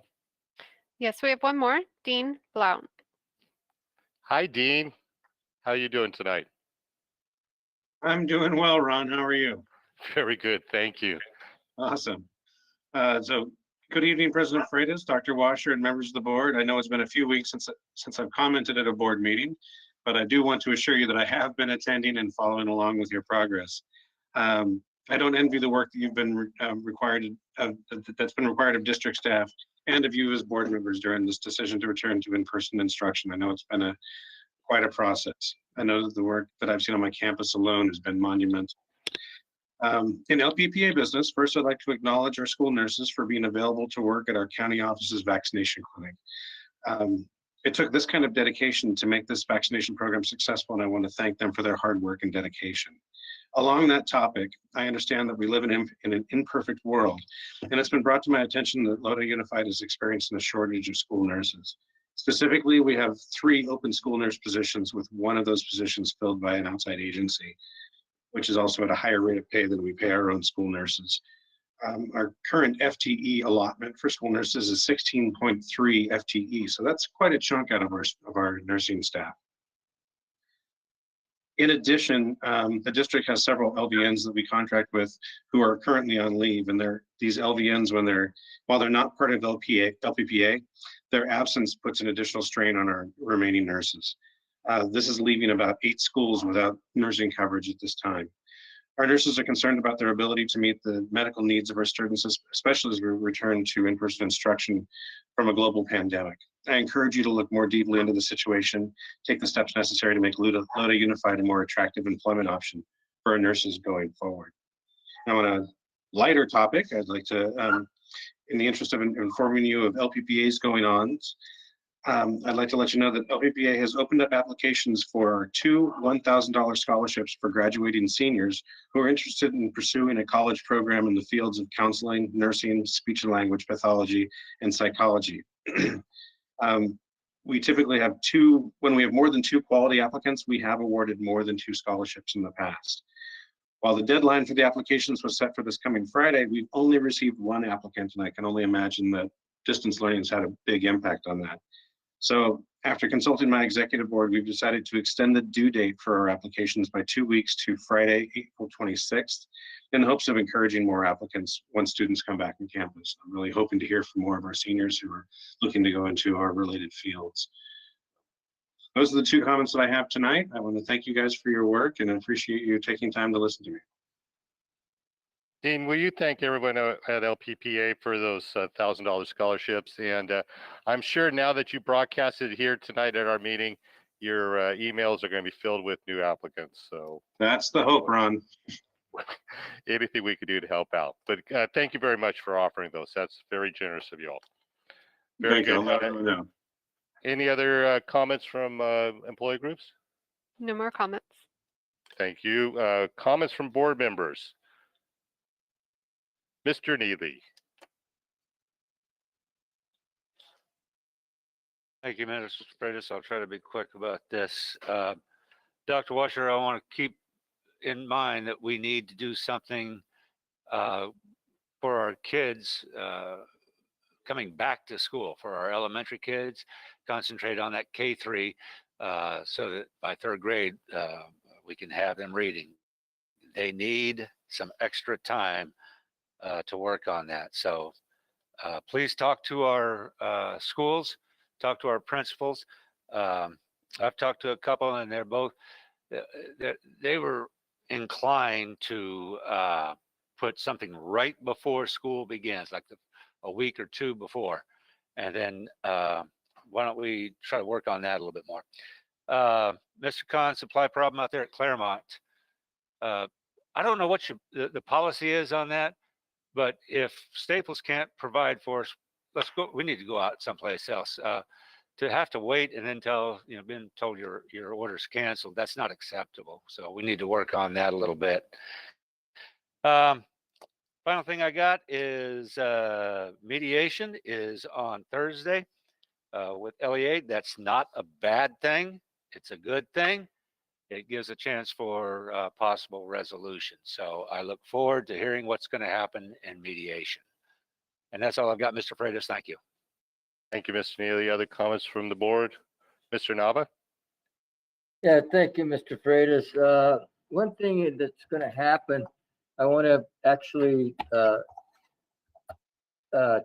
you that we need to identify the students that are in need, that are behind in our programs. If we can identify those as soon as possible, I think we're going in the right direction. I know that there will be some that are there, some of them that are identified that are at distance learning also.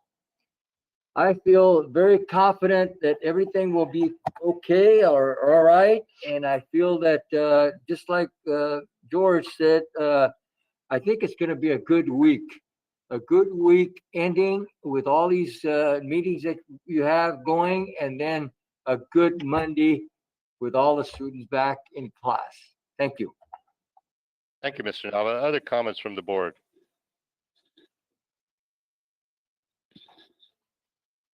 All right. April 12th, kids all back in. There's going to be a lot of kids on our sidewalks. So everyone, this is the district attorney asking you all, please drive safely, be aware of kids crossing the streets, take a little extra time and drive just a little bit slower, make sure that all of our kids make it to school safely. So thank you, board, for your comments. Other comments from the superintendent? Comments from board advisory reports? We'll see none. Anything else for tonight's meeting? Then we are adjourned. Thank you, everyone. Have a nice evening. Drive home safe.